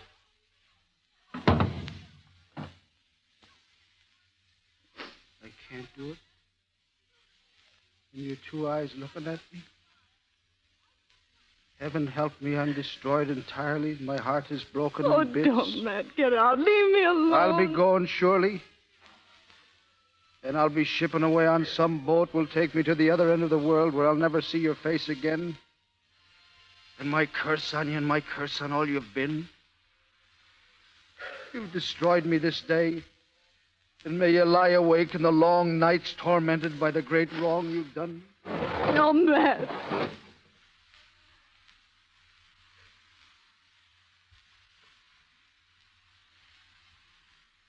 He's gone. I think I go short, too. Oh, sure, go on. I want to get drink. Yeah. You want to forget, too, don't you, like him? Oh, Anna, that ain't your fault. I know that now. It's that whole devil sea do this to me. Oh, what's the use? Go on. You wait here, Anna? Maybe. Maybe not. Maybe I'll go ashore, too. What do you care what I do? Go on, beat it.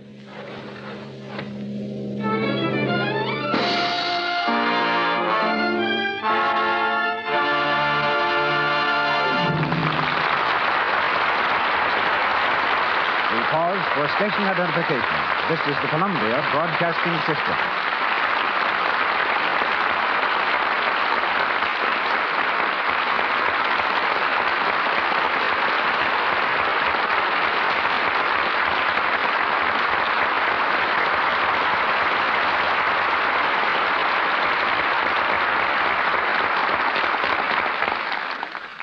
We go into the third act of Anna Christie, starring Joan Crawford and Spencer Tracy, following this brief intermission. From time to time, you've heard Hollywood personalities on this program offer the sound advice that to get into pictures, you should stay away from Hollywood. Join the little theater in your hometown and wait until Hollywood finds you. So I think it's time that someone told us exactly what these little theaters are all about. For this, we've selected Mr. Albert McCleary, a foremost authority on the American Little Theater. He spent the last 10 years in direct contact with these organizations, writes the column On Other Broadways for Stage Magazine, and maintains steady contact with the 300 civic theater groups that part their curtains between Maine and California. All of which makes it appear, Mr. McCleary, that the little theaters are a big proposition. Yes, and let me tell you why. Each little theater averages at least 4 productions a year with an average cast of 10 people in each. I don't think it too optimistic, Mr. DeMille, to say that every production has an audience of at least 500. Add to this the audiences of university theaters and other amateur dramatic societies, and we find that the National Community Theater audience reaches the amazing annual total of about 12 million. In other words, 1 out of every 12 people in this country has something to do with the little theater. And those are astonishing figures, Mr. McCleary. It wasn't so many years ago that Broadway and Hollywood depended almost entirely upon stock companies to train newcomers for stardom. And the theater goers like them, too, supporting 2,000 stock companies in this country. But today, it is almost impossible to find a single stock company anywhere in the United States. Their functions have been inherited completely by the little theater, Mr. DeMille, which gives the individual his chance to become an actor, gives Broadway and Hollywood their source of new material, and gives the community the pride of having a permanent theatrical group. It's gratifying to know, Mr. DeMille, how earnestly these enterprising young people in the little theater have clung to the old traditions of the legitimate theater, customs, superstitions, little tricks of the trade. One well-established custom that is upheld by the women of the little theater will interest you especially, Mr. DeMille. These charming ladies, in my opinion, are as loyally devoted to Lux toilet soap as their professional sisters of Broadway and Hollywood. I suppose you'll say that there's nothing surprising about that, since Lux toilet soap is such a universal favorite. Reasoned like Archimedes, Mr. McCleary. Not only with women whose home is the theater, but with women everywhere.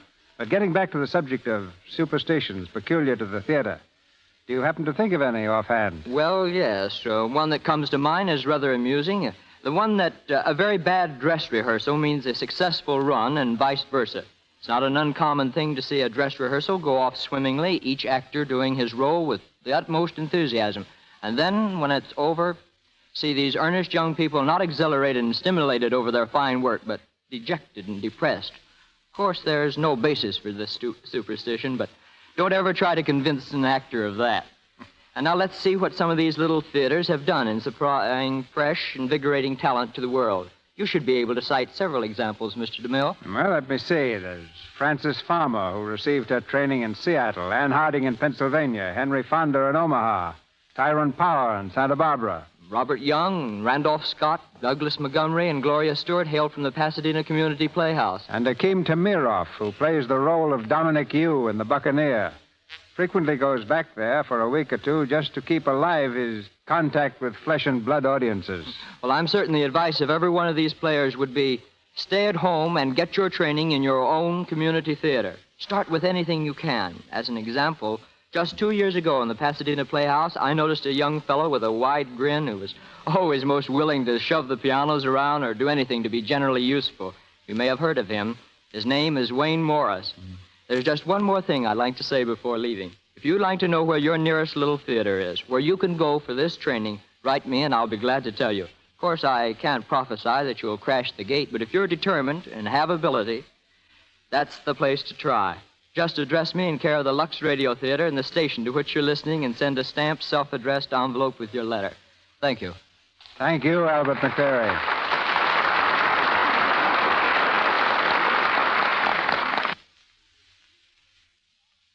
Do you think there's anything and any power on this earth could make me go back if I didn't have to? Anna.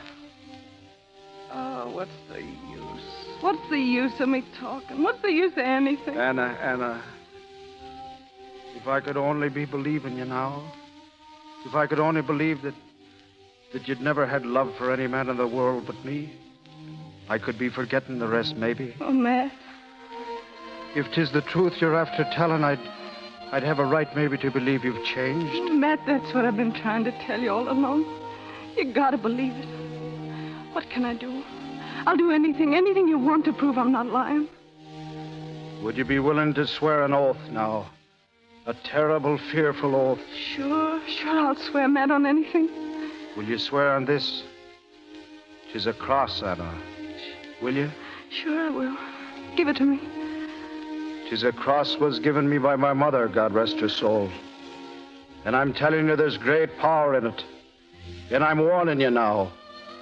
If you swear an oath on this, 'tis my old woman herself will be looking down from the heaven above and praying the saints to put a great curse on you if she'd be hear you swearing a lie. Oh, I wouldn't have the nerve, honest, if it was a lie. But it's the truth, and I ain't scared to swear. Give it to me. Well, What do you want me to swear? You say it. Swear I'm the only man in the world ever you felt love for? I swear you're the only man in the world I ever felt love for. I swear it before God. And may the blackest curse of heaven strike you if you're lying. And may the blackest curse of heaven strike me if I'm lying. I believe you, girl. Oh, Matt. Sure, we'll be wedded in the morning. And we'll be happy now, the two of us, in spite of the devil. Yeah, we have a drink on that, by golly. Keep away, old man, or heaven rest me if I don't throw you clean out into the fog. No, by golly, I hear what you say, and I like it, too. Oh, that's the way to talk. It's about time for you and Matt to kiss and make up. You're going to be shipmates on the Londonderry, did you know it? Shipmates? As himself? I'm bosun on her. The devil. So you'd be going back to the sea and leaving her alone, would you? Oh, that's all right, Matt. That's where he belongs, and I want him to go. You got to go, too. We'll need the money. As for me being alone, well, that runs in the family, and I'll get used to it. I'll get a little house somewhere, and I'll make a regular place for you two to come back. You wait and see. Now you two make up and be friends. Well, sure. Here's luck to you. I wish you luck, too. Oh, that's the way. Sure, it's the will of God, that's what. It's queer, though. You and me shipping on same boat that way. It ain't right. It's that funny way old Devil Sea do her worst dirty tricks. Aye. I'm fearing maybe you have the right of it for once. The devil take you. Gee, Matt, you ain't agreeing with him, are you?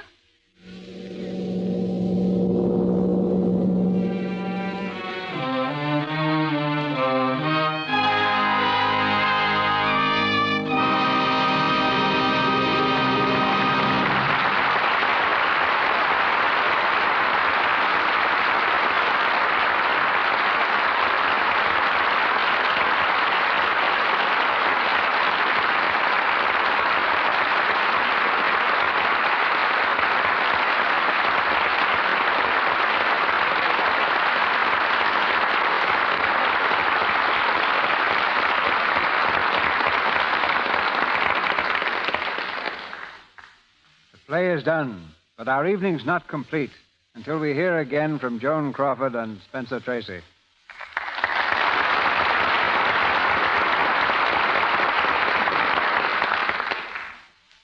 Thank you, Mr. DeMille. What I have to say is brief, but it's something I really want to say. It was such a pleasure to have been here again, taking part in the Lux program. We're enjoying having you here, Joan. You and Spencer Tracy in an O'Neill play are a combination of talent to warm any producer's heart. Which reminds me, Mr. DeMille, that there hasn't been a new O'Neill play in some time. Do you happen to know if we may expect one soon? Well, at the moment, he's engaged in writing not just one, but 9 full-length plays. They'll cover the lives and times of an American family beginning in 1810 and coming up to the present. Perhaps someday you and Spencer Tracy will return to us in one of them. Thanks, Mr. DeMille. I hope so. If you don't mind, I'd like to take up a few seconds of our time in paying my respects to those who were with us tonight. To Marjorie Rambo, George Marion Sr., Frank Shannon, and all the others. Mr. Marion is one of the theater's nobility. This was practically his first public appearance in nearly 3 years. He's played the part of Chris nearly 1,000 times. And I feel very humble and very grateful to have appeared with him tonight. And so do I feel toward Frank Shannon, whom you heard in the role of Johnny. Frank starred in the original production, too, playing the part of Matt Burke. I don't know how near I came tonight to any semblance of this character, but if I succeeded, it's because of the help Frank Shannon was kind enough to give me. If I didn't, it could only have been my own fault. Thank you, and good night. Before I go, too, Mr. DeMille, let me again express my appreciation to the makers of Lux Toilet Soap.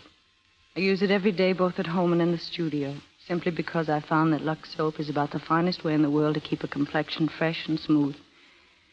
And I'm glad to pass my experience on to all those it may interest. And now, good night, and thank you so much.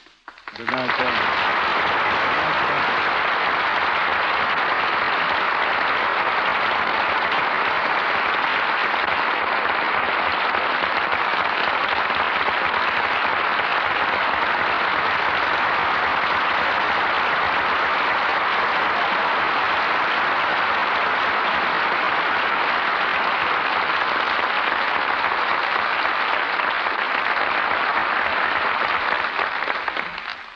Thank you, Miss Crawford and Spencer Tracy. Ladies and gentlemen, this is your announcer, Melville Ruick. News of the stars and play in store for you next Monday night comes to you in a moment from Mr. DeMille. Among the players you heard tonight were Frank Shannon as Johnny, Sidney Newman as Joe, Wally Mayer as concessionaire, Hal K. Dawson as the barker, Frank Nelson as a vendor, Henry Hanna as a little boy, and Lou Merrill as ticket seller. Our play tonight was based on the Metro-Goldwyn-Mayer picture. Louis Silvers appeared through courtesy of 20th Century Fox Studios, where he was in charge of music for their new film in Old Chicago. Before leaving you tonight, we in the Lux Radio Theater wish to congratulate the Boy Scouts of America on their 28th birthday celebration. This week, more than 1 million scouts are featuring safety demonstrations and other activities in their campaign towards building a stronger generation. The Lux Radio Theater urges its listeners to continue to support this fine movement, one which is indispensable in helping build young Americans into better citizens, preparing them to serve wherever they are needed. We wish them all continued success. And now, here's our producer. Through Broadway and the screen, many of you are perhaps already acquainted with S.N. Berman's spectacular success, Brief Moment.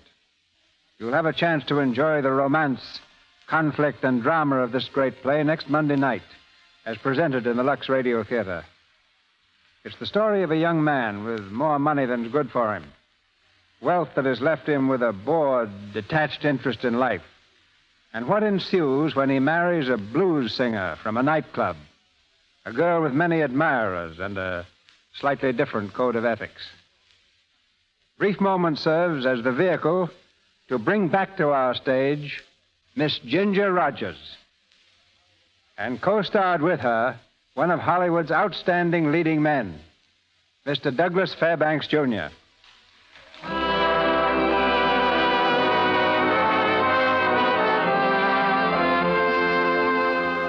Our sponsors, the makers of Lux Toilet Soap, join me in inviting you to be with us again next Monday night when the Lux Radio Theater presents Ginger Rogers and Douglas Fairbanks, Jr. in Brief Moment. This is Cecil B. DeMille saying good night to you from Hollywood.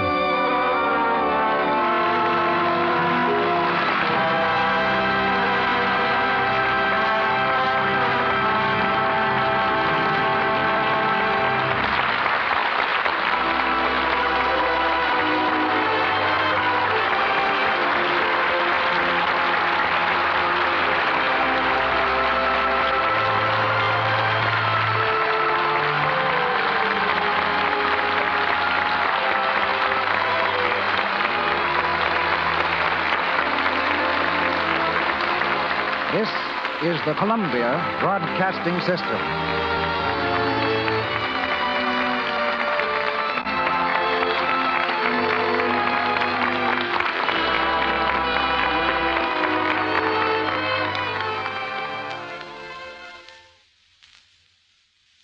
You are listening to Golden Age Radio, rumble.com/C/GAR. Brought to you by G3PL.com.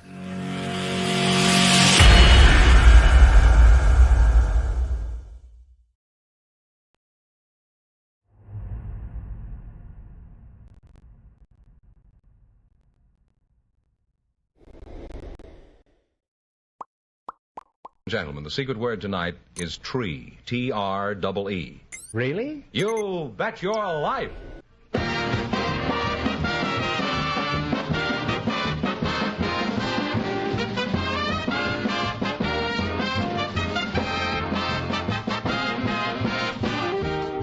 The more than 3,000 DeSoto Plymouth dealers of America present Groucho Marx in You Bet Your Life, the comedy quiz series produced and transcribed from Hollywood. And here he is, the one, the only... I accept the nomination. Oh, that's me!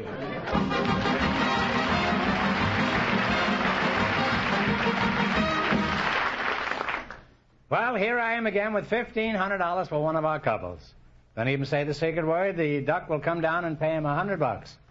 The word tonight is tree. We asked for people with interesting occupations to volunteer tonight, and just before we went on the air, these are the two that were selected. Laura B. Winner and William Thomas. Meet Groucho Marx. Welcome to the DeSoto Plymouth dealers.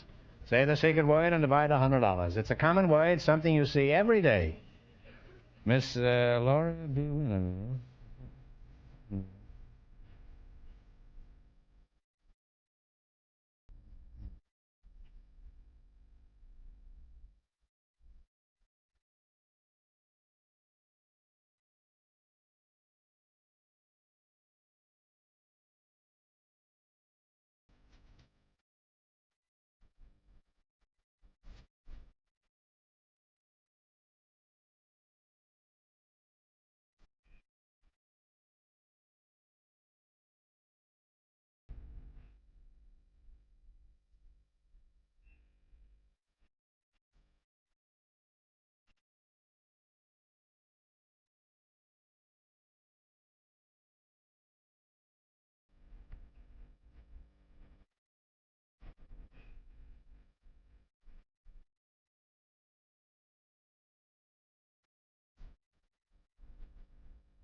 Now, you stay right here and see if you can't win some money. It's been very, very educational talking to you two. I don't know if your name is Tom or Willie now. Which is it? Bill. Bill, that's good. And I hope you win lots of our money here tonight. See, in just 1 minute, you're going to play You Bet Your Life for a chance at the $1,500 question. Right now, I want you to pay attention to something of great importance. Friends, the car you should own is a DeSoto. DeSoto, designed and built to give you extra comfort, extra safety, and extra performance. Consider these famous DeSoto features. For extra performance, there's the mighty 160 horsepower DeSoto Fire Dome V8 engine, the sensational new engine that gives you all the power you can use while burning regular fuel, not costly premium fuel. You get extra performance, too, from DeSoto Full Power Steering. Full Power Steering, which lets you turn the wheels with just one finger, even when your car is standing still. DeSoto Full Power Steering works for you all the time, not some of the time. In your DeSoto, you also get the extra comfort of Oriflow shock absorbers, which turn even the roughest roads into boulevards. Of course, you also get famous DeSoto chair-high seats. Talk about extra safety. Huge DeSoto 12-inch brakes give you a safe, sure stop every time. No car in America has bigger brakes. And thanks to DeSoto power braking system, these huge brakes are completely effective with just half the pedal pressure. There are DeSoto safety rim wheels, the wheels which materially reduce the danger of loss of control after blowout.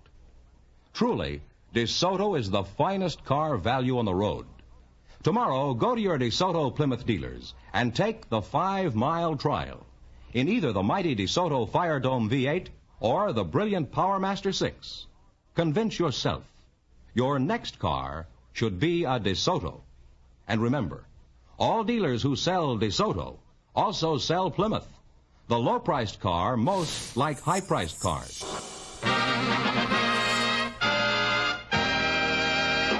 Here we go. Let's see how high I can build you $20. You selected meanings of words. Here's your first question. How much will you bet? Oh, $15. No, $15. Come on. $15. 15. All right. If you were loquacious, what would you be? Talkative. Talkative is right.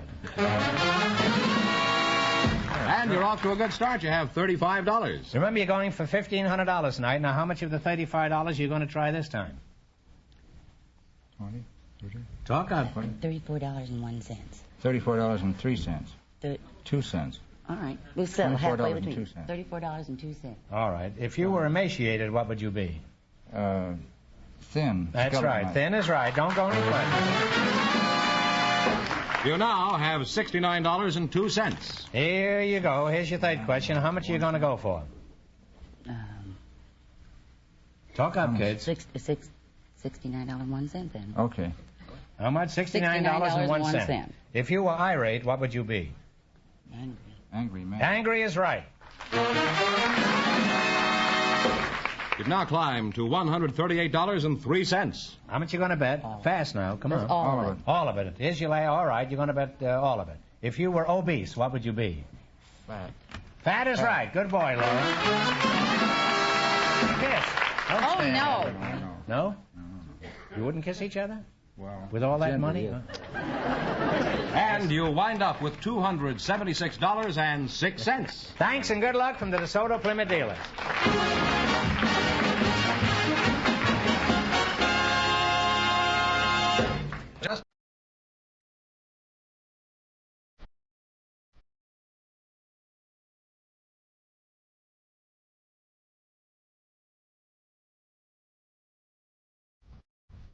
Welcome, youngsters, to You Bet Your Life. Say the secret word and divide $100. It's a common word, something you see every day.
Well, you make a very charming couple, and my advice to both of you is to take a ride in the new DeSoto Fire Dome 8. And you'll live happily ever afterwards. All right, now you're going to play You Bet Your Life. You beat our other couples, and you'll get a chance at the $1,500 question. I can't tell you how much you have to win, but George is going to remind our listeners. The postman and his partner won $276.06, and the secret word is tree. Here we go. Let's see how high I can bid you $20. You selected male and female of the species. Here's your first question. How much will you bet? This is Mr. Fenneman. How do you do? This is Bobette. She has a welcome wagon. $15. You're going to bet $15? Uh-huh. Okay. All right. Are you ready, soldier? Ready, sir. You acquiesce? Are you in full accord with this Positively. decision? All right. Now, what do you call a male duck? Gander. You have to decide on one answer between you now. Oh. Duck's a duck, isn't it? Duck? I'm sorry. It was named after a hotel in Chicago, the Drake. You dropped down to $5. Well, that's a shame. That's too bad. Well, remember, you're going for $1,500 tonight, and that's the big money. Now, how much of the $5 are you going to try this time? $2. $2. All right. What do you call a male sheep? Talk it over. Yeah.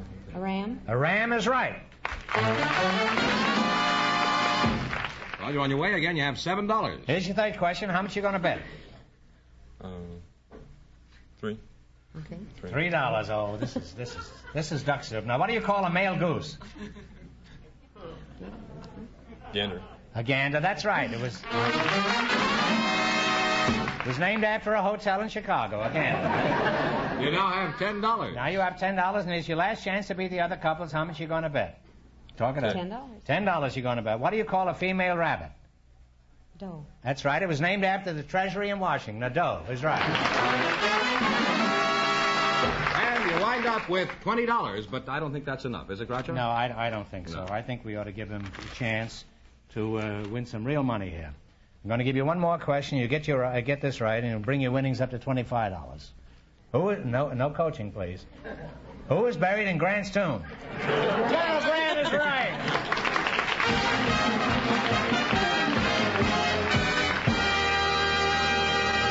Thanks and good luck from the DeSoto Plymouth dealers. Groucho. Yes? Before we go on here tonight, Yes. Well, you are on here tonight, aren't you? I mean, before we go on with the show. Oh, before you proceed with the show is what you mean, huh? Yes, before we proceed with the show, I'd like to mention... Let's be specific about this. I'll try to be. Yes. I wanted to mention that I bought one of your record albums. You did? Well, I appreciate it. And it's very charming, really. Well, I'm astonished that you're so surprised, George. Huh? Yes, I guess I shouldn't be that surprised, should I? I was sort of hoping maybe you'd tell the people here about you. Very nice of you, George. That's the Decker album that I made with Victor Young's orchestra. We did 6 songs by Calman Ruby, and songs like Captain Spaulding and Omaha, Nebraska, and Dr. Hackenbush, and they're on sale at all the record stores, and I understand they're going very well, and I hope you'll all drop in and buy one of these recordings before they're all gone, because they're going like hotcakes.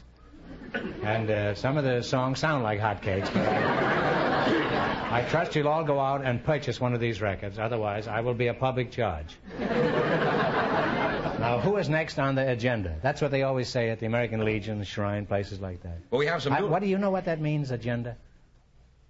I don't know what it means, and I don't want to embarrass you. List, I think. Is that what it means? I'm not sure. I mean, a boat can have a list without having an agenda, can't it? We invited Well, look it up after the show, will you?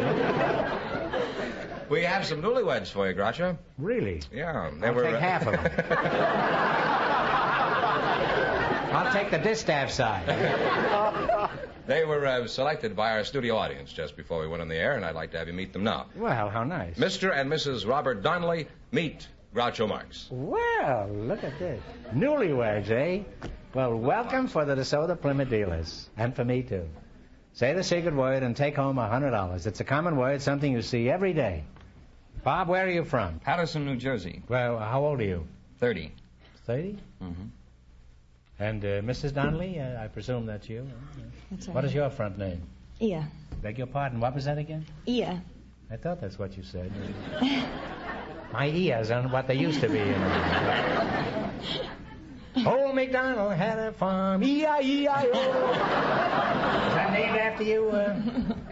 I don't think so. Mrs. Donnelly, how do you spell your name? E.A. Oh. You write a letter, you certainly can get through fast, can't you? How old are you? 25. Where are you from, Ia? I was from Kansas City originally, but I came out here several years ago. Uh-huh. I live in California now. Well, that's life. Here today and gone tomorrow.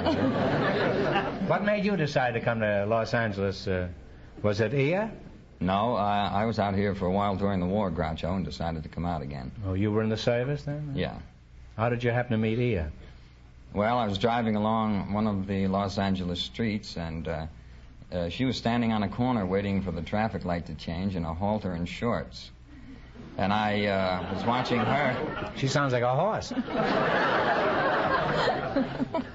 I was watching her instead of watching where I was driving, and I smashed into the car in front of me. So a lot of people came around, and I asked her for her phone number, and just in case I needed a witness. What kind of an impression did Hot Rod Charlie make on you at this first meeting? I know what kind of an impression he made on the car in front of him. Well, I was very impressed with him, yes. Was it a whirlwind courtship? Did you get married on the corner there? No. Well, tell us about it. Was it exciting? Well, it was pretty exciting. What took place? While I was courting her, she had her appendix out. And, was this on the corner? Well, what happened? Well, we both like movies. We went to a lot of movies together, about 12 a week. And our cat gave birth to 7 kittens in an old tree in the backyard.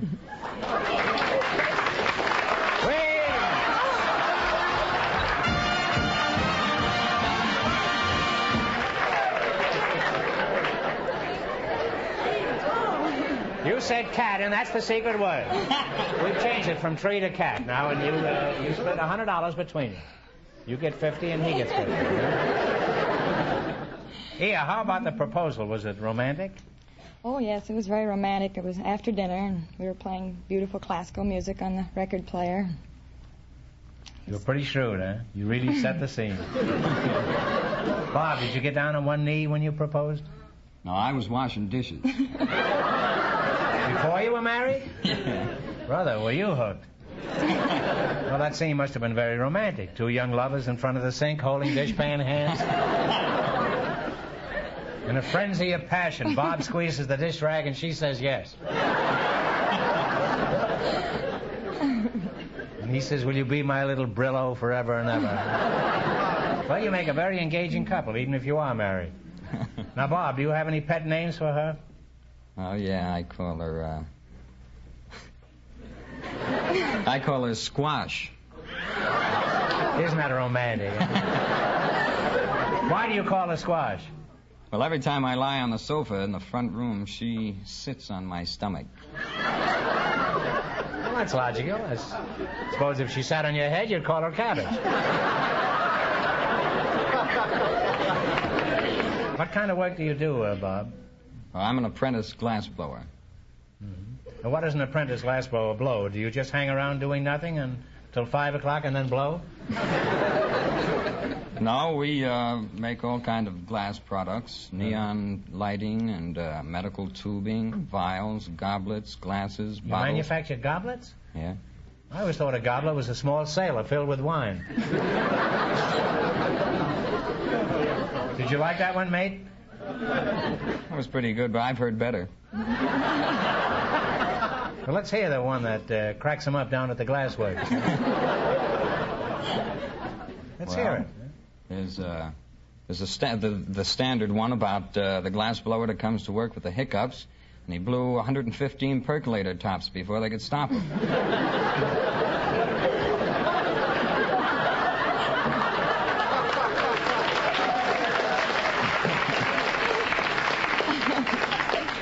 Well, let's go back to where your wife was sitting on your stomach. Well, you're a very nice young couple, and I hope you win lots of money here tonight. Now, what would you do if you won $1,500? Oh, I think I'd put it in an account for Deborah.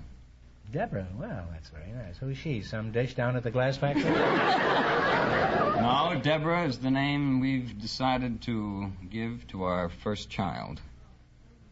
Well, that's a very pretty name, but won't he feel sort of embarrassed on his On his 19th birthday, if he gets a shaving mug with Debbie on it. All right, now it's time to play You Bet Your Life. Run your $20 into more than our other couples, and you'll get a chance at the $1,500 question. Can't tell you how much you have to win, but George is going to remind our listeners. The postman and his partner still lead with $276.06. Here we go. Let's see how high I can budget $20. You selected stars of foreign movies. That's a pretty tough one. Here's your first question. How much will you bet? And one answer between you on the answers. 15. 15. Who starred as Hamlet in the Academy Award movie? Laurence Olivier. Right. Laurence Olivier. Off to a good start. You have $35. I forgot. They saw 12 movies in a week. Remember, you're going for $1,500 tonight. How much of your $35 you're going to try this time? $34.99. All right. Who was the ballet dancer who starred in Red Shoes and Tales of Hoffman? Moira Shearer. Moira Shearer is right. Really climbing, you have $69.99. Here's your third question. How much will you bet? $69.98. Who played the title role in The Private Life of Henry VIII? Charles Lawton. Right. You now have $139.97. And here's your last chance to beat the other couples. How much of this vast sum are you going to bet this time? Bet it all. Shoot the works. Who played the lead in Elephant Boy? Sabu. Sabu is right. Now, kiss him like you did when you had the halter on. Now, here's the news. You wind up with $279.94. And that means that you, our young married couple, get the chance in just 1 minute at the DeSoto Plymouth $1,500 question.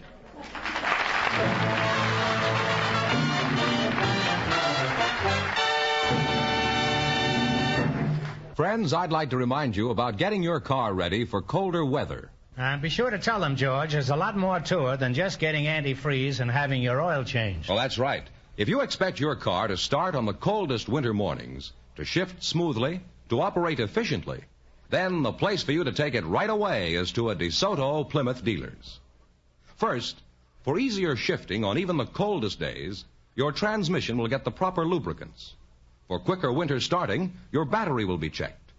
To handle the increased electrical load of winter driving, the DeSoto Plymouth dealer mechanics will step up the generator and check your spark plugs. The brakes of your car are especially vital in bad weather, so they'll be carefully serviced for safer winter stopping. The master technicians at your DeSoto Plymouth dealers will tune the engine of your car, too, to make sure it will give you economical operation mile after mile. And, of course, you'll get the proper oil, your radiator will be cleaned and flushed, you'll get a good antifreeze, all the things your car needs to give you worry-free operation even in the coldest weather. And believe me, you'll be amazed how little you pay for all this expert service for your car. So drive in for that cold weather checkup tomorrow, wherever you see the famous sign of better service, the friendly sign of a DeSoto Plymouth dealer.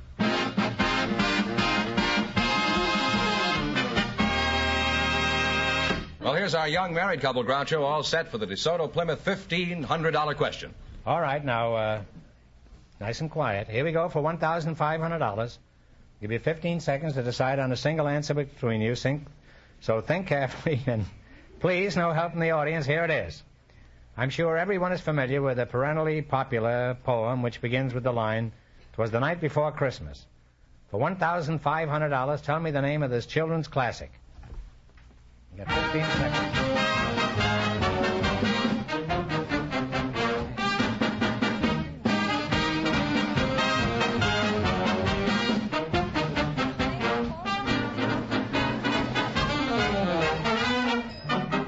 All right, what's the answer you two have decided upon? A Visit from St. Nick? You're absolutely right.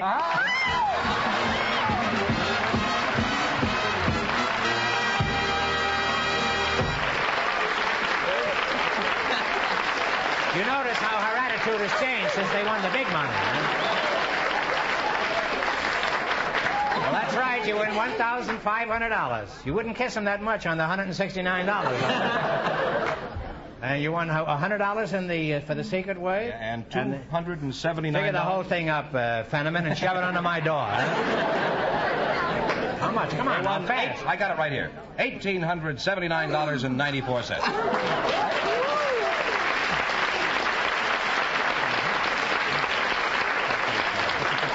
Start working on All right, now what are you going to do with all that swag? Well, I think we'll put it in a savings account, Groucho. Well, that's a very for the future. commendable way, yes. Well, congratulations. From the more than 3,000 DeSoto Plymouth dealers from coast to coast, you bet your life.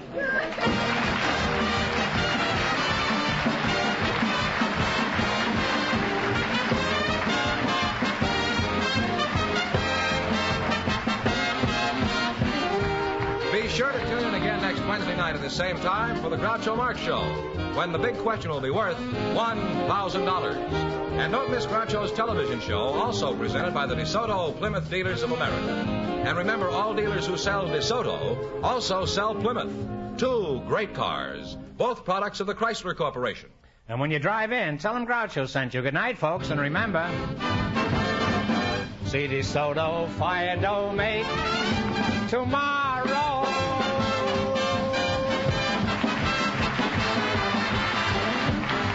Folks, here's a reminder from the National Safety Council. Slow down at sundown. You Bet Your Life, transcribed from Hollywood, is produced by John Goodell. Directed by Robert Dwan and Bernie Smith. Music by Jerry Fielding. This is George Fenneman signing off for the more than 3,000 DeSoto Plymouth dealers from coast to coast.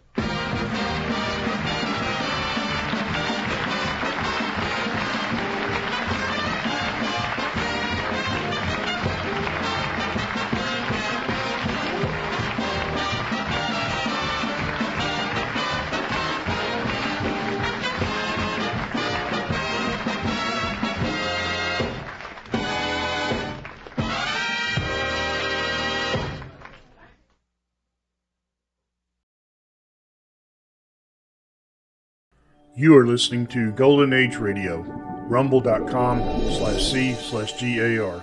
Brought to you by G3PL.com.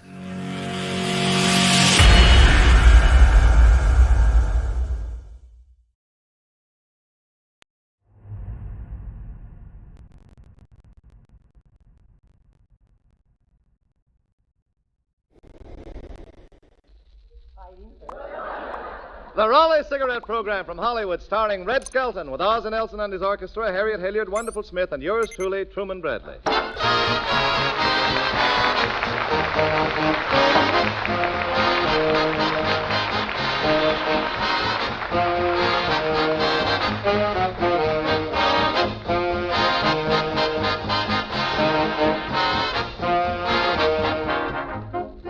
In Honolulu this afternoon, a beaming blue jacket eagerly tore the wrappings off a package just received from home.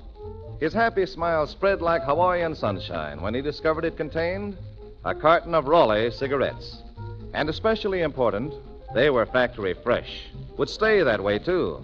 For now, the full-flavored goodness of Raleigh's blend of 31 choicer, more golden tobaccos is extra protected, sealed in by an exclusive new wrap especially developed by Raleigh's and no other cigarette. Highly protective, moisture-proof, this new lining defies distance, delays, ensures fresh, peak richness in every pack of Raleigh cigarettes every day, everywhere. The pack with the coupon on the back, Raleigh cigarettes.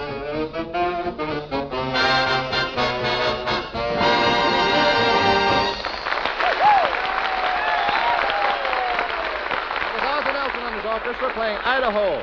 And now we bring you Metro-Goldwyn-Mayer's brilliant young comedian, the star of our Raleigh Cigarette Show, and the new life member of Phi Sigma Epsilon, Red Skelton. Thank you very much, and good evening, ladies and gentlemen. How are you, Truman? Oh, fine, Red, fine. Say, Red, how are you making out with your mileage racing? Oh, I belong to a Share the Ride club. You do? Yeah, every day for the past 6 months, I've been sharing a ride with a guy from the finance company. Oh, Red, the man from the finance company doesn't follow you that close. Oh, no. This morning when I met him, he was wearing my pajamas. I wore my pajamas once. You wore your pajamas once, Ozzy? Yeah, and they wouldn't let me in the Palladium. Why not? No necktie. Poor old Ozzy. His brain will never be affected by the dim out. You know, Red, carpooling is patriotic. Yes, I'm going it to is. fill my car with riders from now on. Oh, swell.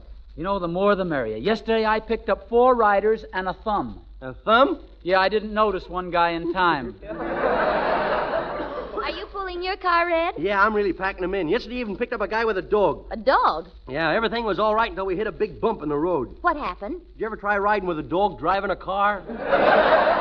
No. Weren't you nervous? Yeah, I was. As a matter of fact, I says, hey, get away from there. He says, oh, don't worry. I'll make you nervous. I'll stick out my pole and make a left turn.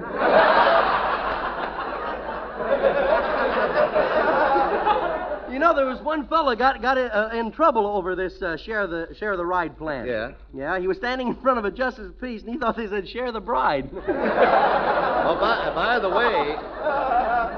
the way, did you turn in your extra tires? You've got to turn them in, you know, before December 1st, or you won't get in the ration card at all. Yeah. The tires go into a rubber reserve for recapping. Hey, I know one guy does his own recapping. He does, huh? Yeah, took all these tires and put them in a waffle iron for 10 minutes. Waffle iron? Well, how'd it work out? Not so good. They won't run unless you pour maple syrup over. You know what, Red? I put my car up on Jack's. You did? How did it work out? Not so good. Jack's suing me.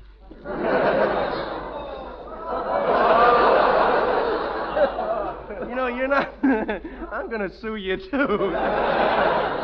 You're not supposed to put your car up on Jack's, Ozzy. The whole idea of the mileage rationing is to save rubber, so that we can keep our cars moving along. It isn't to save gasoline. You know, a lot of people are riding in buses these days. Yeah, I was standing next to a guy with a welding torch yesterday. A welding torch, huh? Mhm. Was he going out to Douglas Aircraft? No, First National Bank. I had an embarrassing thing happen to me on the bus. You did? Yeah, it was so crowded I had to sit on a girl's lap. You had to sit on a girl's lap? Well, what's embarrassing about that? She was driving the bus.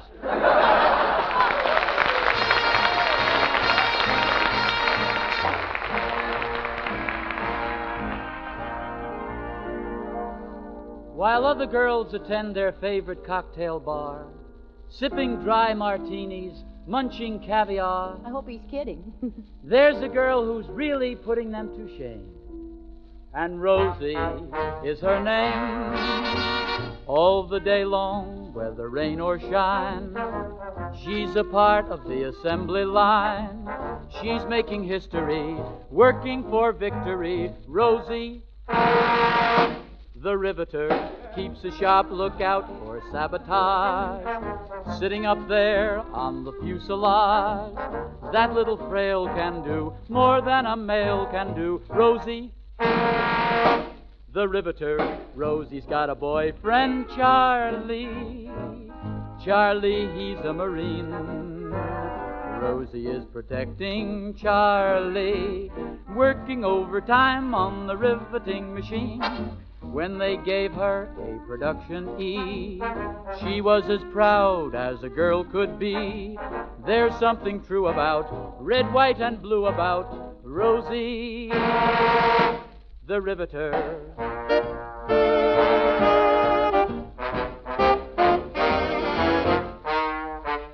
All the day long, whether rain or shine, she's a part of the assembly line. She's never twittery, nervous or jittery. Rosie, the riveter. She and the aeroplanes get along great. A perfect 36 and a P-38. She keeps the gang around. They love to hang around. Rosie, the riveter. Rosie's got a lot of admirers, but that's as far as it goes. People say that most of the welders are carrying torches just for Rose. Her main ambition, I've heard it said, is to drop a hot rivet on Hitler's head. There's something true about red, white, and blue about Rosie, the riveter.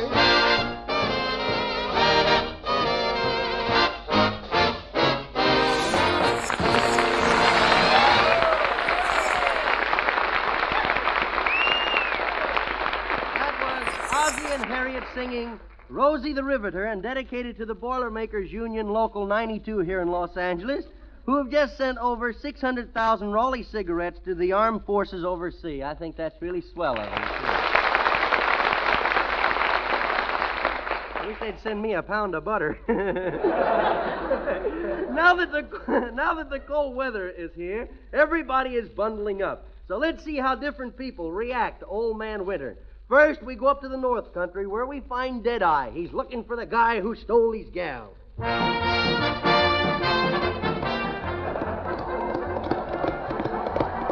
Whoa! Whoa! Oh, come on, horse, whoa! Say, Mr. Deadeye, maybe it would have been better if we'd have bought some Eskimo dogs in our sled. No, I'm afraid of dogs. In fact, your dog bit me once. Now, wait a minute. How could my dog bite you? He ain't got no teeth. No teeth, huh? You see my left hand? No. He got pretty rugged gums, ain't he? Hey, look, there's a trading post ahead. What do you say we race for it? Might warm us up. Okay. Giddy up there. Whoa.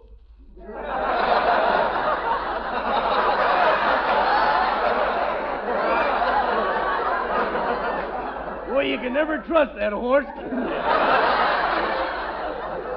Well, it looks like it was a tie. We came in neck to neck. Yep, but I bet I would have won if I had a horse. Yeah. Well, let's go inside the trading post, huh? Howdy, stranger. You got any dog teams for sale? Why, yes, I've got a nice friendly dog right here. Yeah, he does look kind of friendly, don't he? I'll pat him on the head.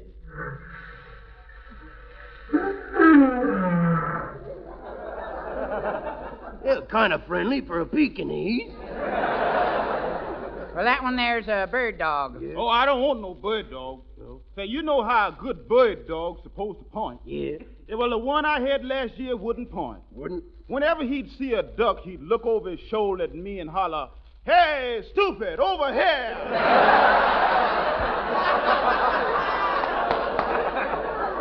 Hey, how about this dog over here in his cage? Well, that one's a wolf.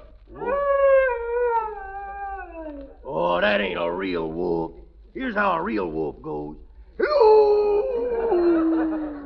Waiting for a bus, babe?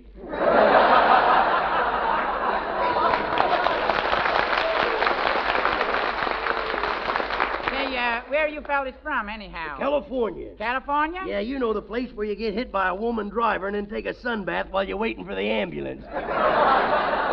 Well, what you doing up here in the cold country? You looking for gold? No, I'm looking for a guy named Bearcat Bob Whiteman. He stole my gal. Why, you'll find Bearcat Bob right over at the Red Devil Saloon. That's right next door to the Paramount Dance Hall. Well, thanks, partner. Come on, wonderful. Boy. Man, is it cold. Yeah. What on my knees just froze? Oh, don't be silly, wonderful. The water on your knees didn't freeze. Oh, no? I didn't always walk with a goose step. Well, here's the tavern. I'll see you later. Hello, Deadeye. What are you doing way up north? I've come to take you home, Buckshot. Here, I brung you a slave bracelet. When I say slave, I mean slave. Come on, gal, I'm glad to see you. Sit on my lap, will you? Okay. Boy, I'm getting more bow-leggeder every day. It's no use, Deadeye. I've given my heart to Bearcat Bob. Yeah? Well, if you'll come and go back with me, I'll buy you a carton of Raleigh cigarettes and let you keep all the coupons. Oh, Deadeye, it's Bearcat Bob. Yeah, at last. Deadeye, why don't you leave us be? Yeah. We're happy. Soon we'll be as snug as two bugs in a rug. Yeah, well, pull in your ears, bub, because here comes the vacuum cleaner. Don't fight, boys. I'll admit I love you both. Yeah. Now, look here, Deadeye. Let's talk this thing over. Maybe we could share her, huh? Yeah, that sounds like a good idea. You take her out on Monday, Wednesdays, and Friday. I'll take her out on Tuesdays, Thursdays, and Saturdays. Well, what about Sundays? Sundays will give you a 50-yard head start, and the best man wins.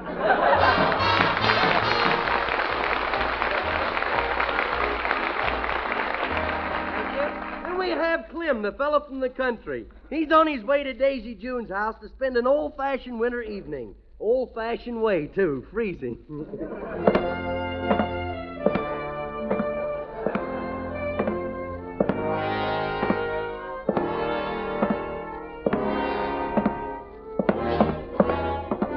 Well, here I am. Boy, is it snow deep. I'll bet that snow's up to my ears. No, I'm wrong. My ears are down to it. Boy, am I cold. I feel like a good humor man who overdid it. Well, here's Daisy June's house. I'll just jump over the barbed wire fence. Oh, well, I always wanted slash pockets anyway. Now knock on your door. Hello, Clem. Well, Daisy.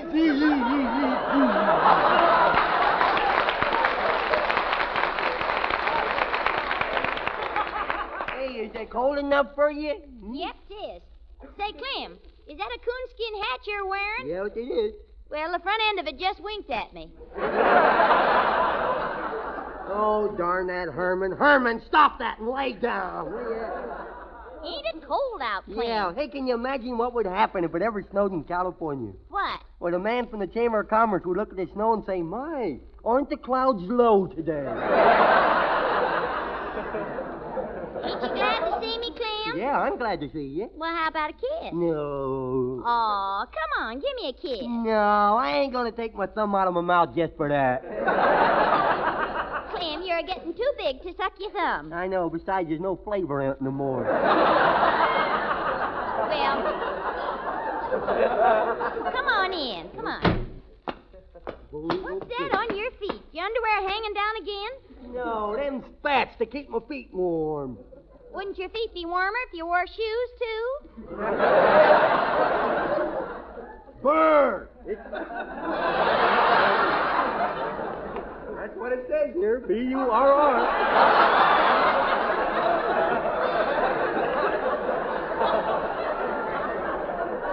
Bird! Boy, it's really cold, ain't it? I got my ears frostbitten yesterday. Was it bad? Couldn't sit down for an hour. Now, Clem, stop talking like an idiot. I can't help talking like an idiot. It runs in my family. It does? Sure. My great-great-grandfather was stupid. My grandfather was a moron. My great-grandfather was the moron. My grandfather was an idiot. My father's a goon, and I'm a jerk. Gee willikers. Yeah, and someday I'm going to get married and have a lot of little nincompoops on there. Say, why don't you buy an overcoat for yourself, Clem? Now, I'm going to save the money I make shoveling snow and buying myself a cow. Oh, well, come on out to the barn and we'll pick out a cow. I'll give you one of mine. Will you?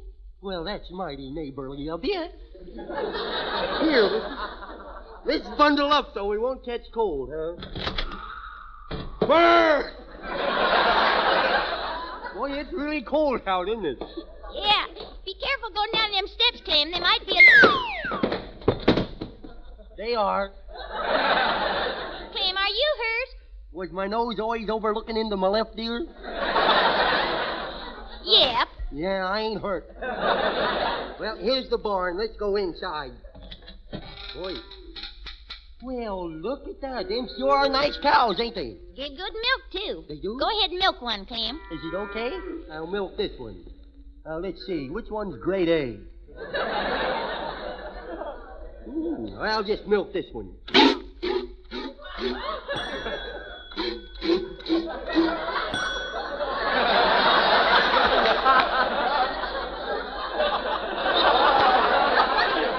A Texaco cow. Can I have this one? You betcha. I'll help you take her home. All right. You may have trouble getting her across the railroad track. Why? Well, she's afraid to cross the tracks ever since her mother got hit by the engine. Oh, that was her own fault, trying to flirt with a milk train. Hey, look, I got an idea. Here's an old sleigh. Let's put her up in that, and I can push her home over the snow. All right, let's put her in the sleigh. All right. Oh, she sure is heavy. Just a little bit more, and we'll have her on the sleigh. You need any help, Daisy Jones? There she is. Boy, don't she look silly sitting up in that sleigh. Now, I'll push her down the hill, and she'll slide across the railroad track. There she goes. Oh, look what's a-coming, Clem. A train. Yeah. Hey, come back here. Hey, cow, jump out of there, will ya? I'll run and grab her by the tail.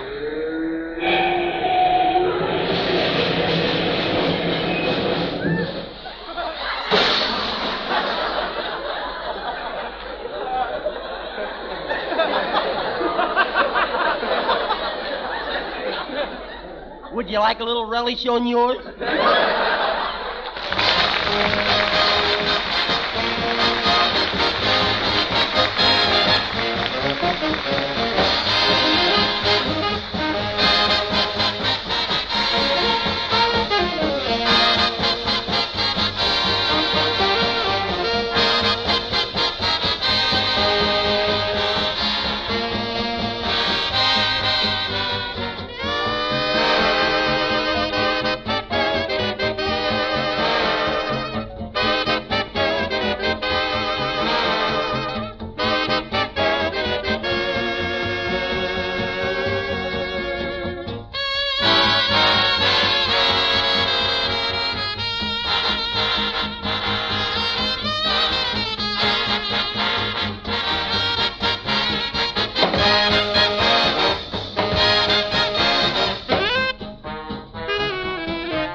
around the pumpkin and the corn as in the script.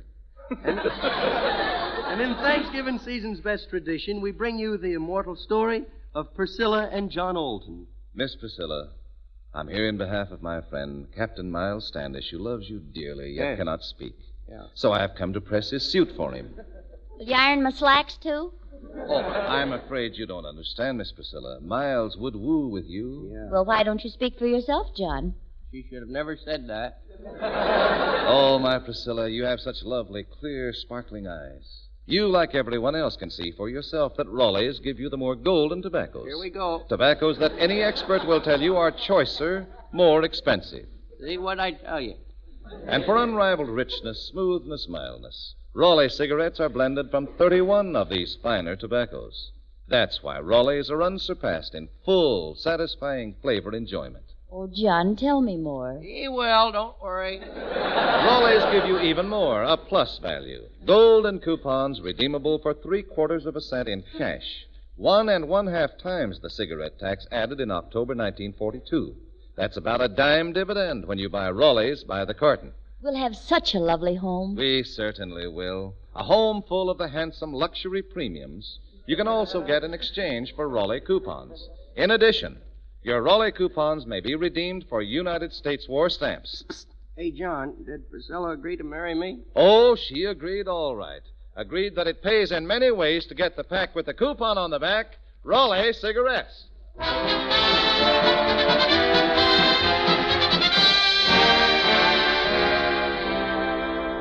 Then we have a lady and her little boy. It's the first day of snow, and Junior's just getting up. So, Harriet, you be my mother, and I'll be the mean little care.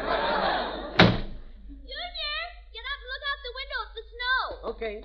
Oh, boy, look at that. Look at that. I will make a snowman. I'll make him look just like Pop, if I can find some snow that looks stupid enough. Junior, if you want to go out and play in the snow, you'd better put on your long underwear. No, I don't want to put on me long underwear. I can't button them up myself. Oh, don't be silly. The buttons are right there in front. Mummy, I don't think we're talking about the same thing.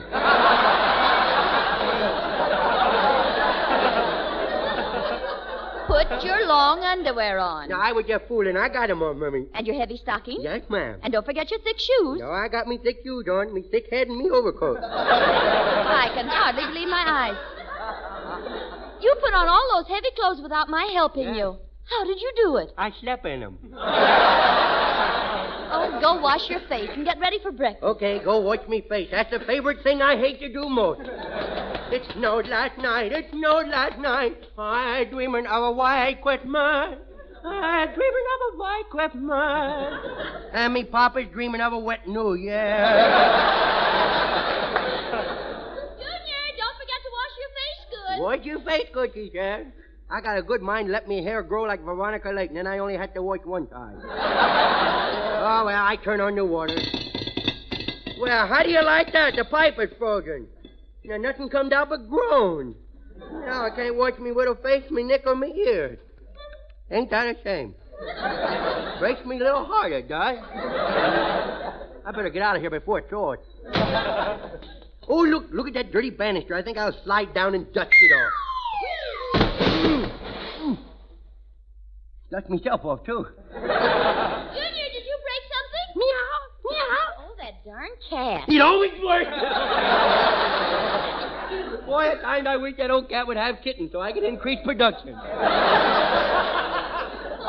Junior, eat your breakfast while it's hot. Okay, here I is. Oh, boy, hot cereal. Hey, does it crackle and pop? Well, of course. Just pour some cream over it and see. Okay. Kind of stale, ain't it? Well, I will eat it up. Junior, stop that. What's wrong with your teeth? They're green. Yeah, you know them ferns in the living room? Yes. Well, you want to go in and look at them, or do you want to remember them as they were?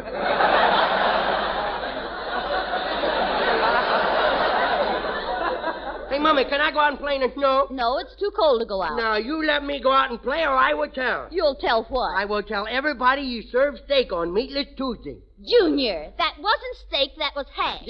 I knew I would find out what it was. Oh, go on out and play. Okay. On a second thought, a little air might do me good. Okay. I'll go with you. Here, put your mittens on. Put your mittens on. Oh, no. What happened to the electric light wires? Well, the snow was so heavy that it broke them. I will go fix them. Don't touch those live wires, Junior. Why not? Well, you might get a shock, and then the company will charge us extra. Oh, boy, snow. Oh, boy, no. I will go belly whopping. I will run and then... Whee! Oh. When you go belly whopper, Junior, you're supposed to use the sled. Now she tells me. Oh, boy, this is good. Junior, take that dirty snow out of your mouth. Okay, don't hit me. Gee, a fella can't even have a snack between meals. Hey, Mummy, look how far I can throw a rock. Watch me. Whee! Oh! Now you broke Mrs. Murphy's window. Well, don't get excited. It isn't all broken, just the middle. Oh, that does it. Now you're going to get it there. Oh, you hit me. You hit me. You broke my little clavicle. You broke my little clavicle. What's a clavicle? You broke my... I don't know, but you'll find out in court. Now what are you doing? Making a snowball? Yeah, I make a nice big one. You're not going to hit Mother with it, are you? I don't know why they let women vote.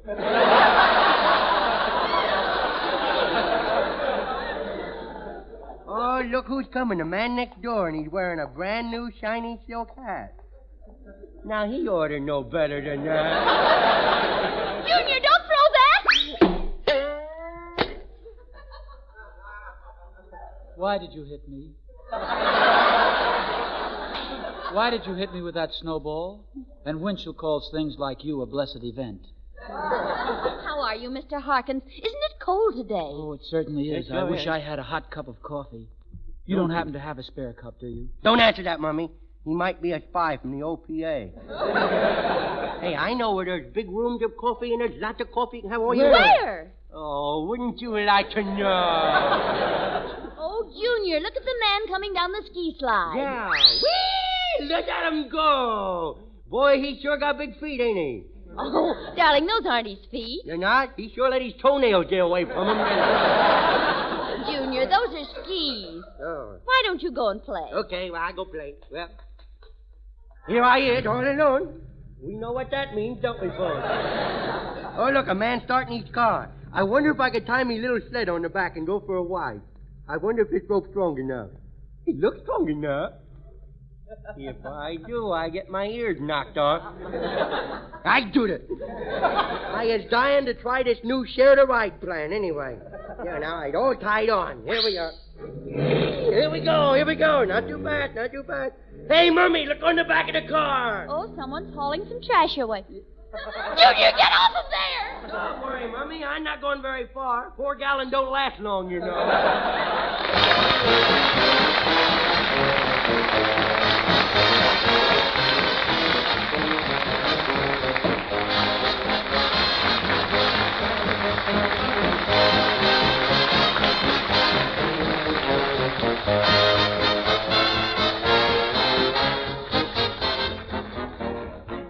Hey, man, here's a way to enjoy those long, cold evenings. Listen. Pipe smokers, salute Sir Walter Raleigh in its brand new patriotic service uniform. Same familiar orange and black design, but free of metal. Sir Walter Raleigh has given the tin off its back to help win the war. And it's the smoothest blend of extra choice burleys you've ever met. Prime tobaccos, cured and aged to the peak of mellowness, gives Sir Walter Raleigh a full, rich, nut-like flavor that just can't be beat. Burns cool, even, and smooth, right down to the bottom of the bowl, with a pleasing, fragrant aroma. Tonight, try the quality pipe tobacco of America, Sir Walter Raleigh. Remember, we'll all be back again next Tuesday at the same time. Red Skelton, Ozzie Nelson and his orchestra, Harriet Hilliard, and yours truly, Truman Bradley. Meanwhile, listen to the Tommy Dorsey Show tomorrow night over most of these same stations. Until next Tuesday, then. This is Red Skelton saying goodbye now, and thanks for listening. And may we take this opportunity to say farewell and a speedy return to Wonderful Smith, who joins the United States Army on Saturday. Good night now. Red Skelton is heard on this program through the courtesy of the Metro-Goldwyn-Mayer Studios. This program has been broadcast to the armed forces overseas and has come to you from Hollywood. This is the National Broadcasting Company.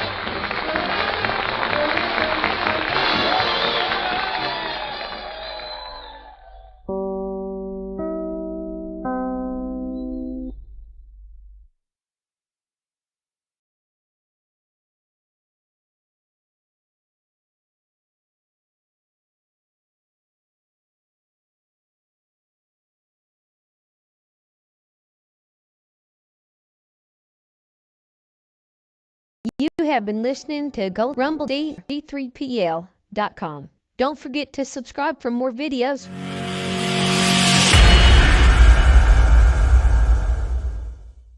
I would like to extend my sincere gratitude to Old Time Radio Research Group for their remarkable efforts in preserving and archiving the captivating world of old time radio programs. Their dedication to safeguarding these precious audio gems ensures that future generations can relish the enchanting stories, music, and entertainment of the past. Their invaluable contribution allows us to step back in time and experience the magic of radio history firsthand. Their link is in the description below.